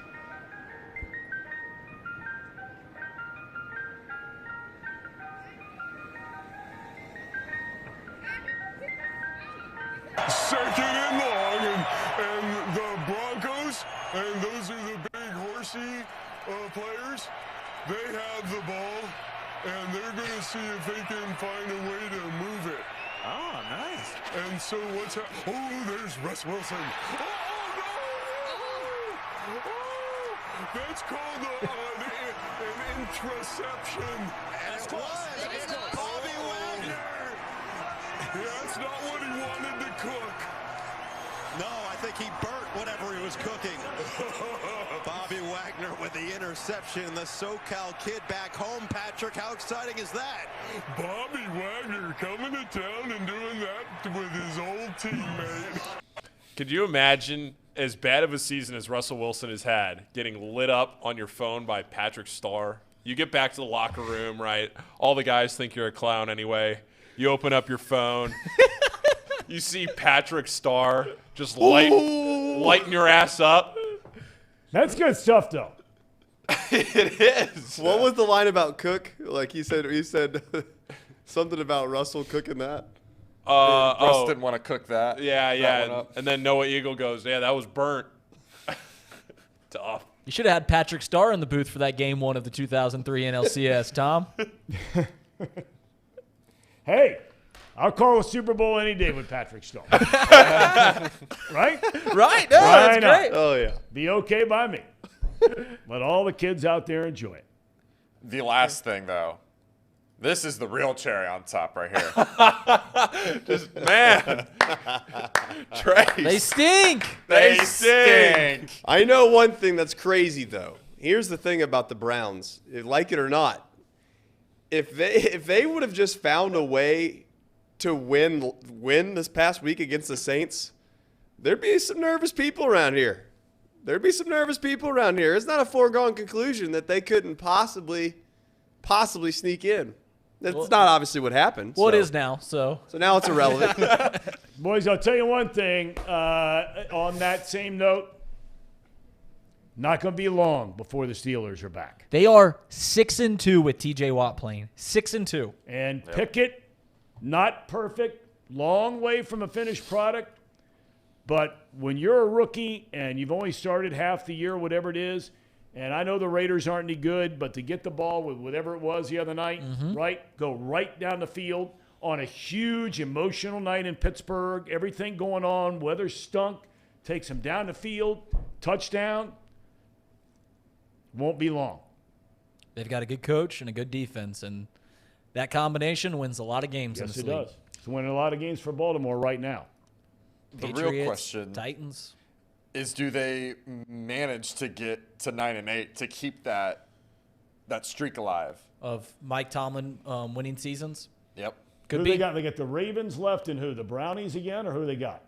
Let me see here. I think they're out of conference for the last. No, they're out of. Yeah, I think they're out of conference for one of the last two. I know they played Baltimore. They got Cleveland. No, you're right. Baltimore, they're Ravens and Cleveland. Okay. 4% chance of making the postseason. What is it? 4% chance. 4%. Okay, they need a lot of help. All right. As do we all. Gentlemen, thanks for coming in here day after Christmas. Of course. Enjoy your trip. Building Tom. was Enjoy locked your up. trip. We had to wait for Trace to get here. Took longer than I'd like. Enjoy your trip. Safe travels. Yeah. Thank you very much. Yeah. TCU and the Bucks. I guess we should say we are going to have stuff going on throughout Yes, the we week. will. We We are will. going to have Oh, we- programming. Yep. Tom will be on for parts, bits, We'll be on a pieces. good, solid first hour on Wednesday, Thursday, Friday. You will not be on I will tomorrow. actually be out of pocket tomorrow. I can't come on tomorrow, but Wednesday, Thursday, Friday, we will be here in some form or fashion to talk about everything that is the NFL, big game tonight, and leading up, Trace. Leading up. I'm well aware. TCU v. Michigan. I got to be The honest. Buckeyes landed last night in Atlanta, ready to roll. You got to be nervous if you're a Georgia, if you're a Bulldog. Got to be nervous. I will say this: you guys know the deal. I have a system that I've closely abided by, which is the reason I came in here with my ass on fire about the Browns beating the Bengals, and I got to admit, not a big fan of what it's looking like for the Georgia Bulldogs. Really? No, I don't like it. It looks. It's not looking good. His system looks about as good as it ever could look for the Ohio State Buckeyes. No kidding. Yep. Oh, yeah. Because I saw where I looked at 2 or 3 different either websites or publications over the weekend. I did not find one person, literally not one. And between the 2 or 3 sites, there must have been 25 people picking, and not the spread, just picking the winner. Not one single person picked Ohio State. And in the other game of the same 25, I only found one of the 25 that picked TCU. Everybody and his brother says Georgia v. Team Up North. We'll talk about it. I mean, I have my reasons as to why I think that Ohio State is. I said this before. You have all along. I've said Yes, it you for have. a long time. Yep. I still think this. I do think Georgia beats every other team in the country. And Ohio State's the kryptonite possibly for the weakness of Georgia, which is a secondary that's young and a couple guys that just aren't that good. That's not a good combination when you have an NFL quarterback with a couple talented wide receivers, one arguably the best wide receiver in the country.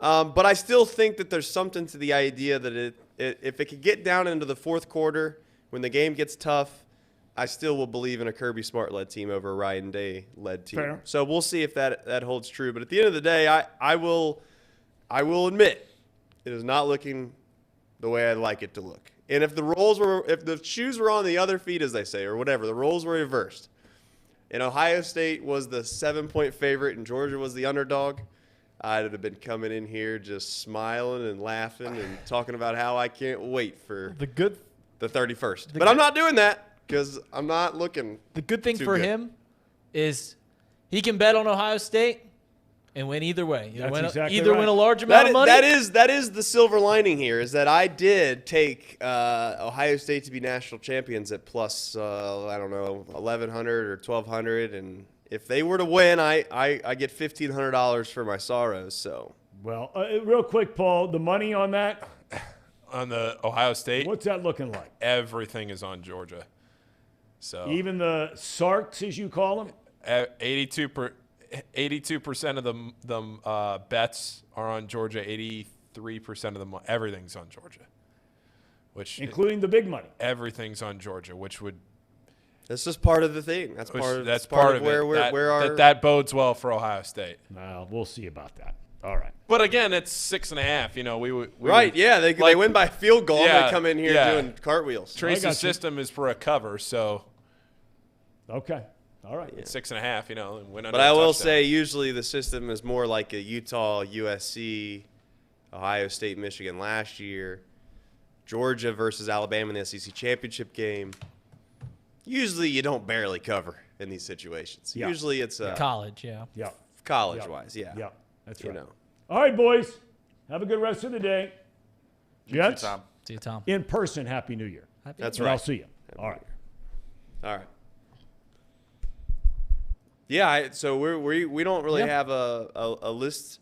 No. We will have programming every single day. Yep. Tom will call in when he's able, and we're going to try to break down a lot of the college football games and obviously talk about the Bengals. Because I think the Bengals are a hot topic, obviously, and I also think the Bengals have some unique circumstances that most teams in the NFL don't have. We'll get to that throughout the entire week. Yep. But until then, thank you for watching. Hit the like button, by the way. If you're on right now, there's 130 some odd people watching. We got 53 likes. If there's a chance, you could do nothing more than just go down and hit that thumbs up button. It actually does a lot for us. It helps promote our channel. Also helps the algorithm on YouTube. Smart people tell us to make sure that people hit the like button. So if you could do that, we would greatly appreciate it. Ham and Eggers, you got anything else left to add? Well, the other thing I was going to say to that is we put the Reddit. We have a Chatterbox Sports Reddit, and I know that it pops off for as active as the chat is. If anybody liked the show or saw a segment or something that we post and wanted to throw it into Reddit, it's in the description. It's the last link in the description to join the Reddit if anybody wanted to bring the discussion over there. But that's it. All right. Emperor, I'm not a Bengals hater. I'm just trying to be realistic. And I do think that the one thing that's the best part of this show is, and we all love Tom. I'm not just saying this because he left the room, but Tom with the technological part of what we do it's something. The fact that we have the transition with the door, I'll tell you what we ought to do for this show. We need to take the keys off the back of the door, and we need to make it like some kind of design. Sign. Something that looks good when it comes in front of the camera and goes back Let's out. just put a sign that says, Tom, close the door. So when it opens up, it's just, Tom, close the door. But nonetheless, all right, thank you. Enjoy guys. the rest of your holidays. We'll be back here better than ever tomorrow. See ya. Merry Christmas.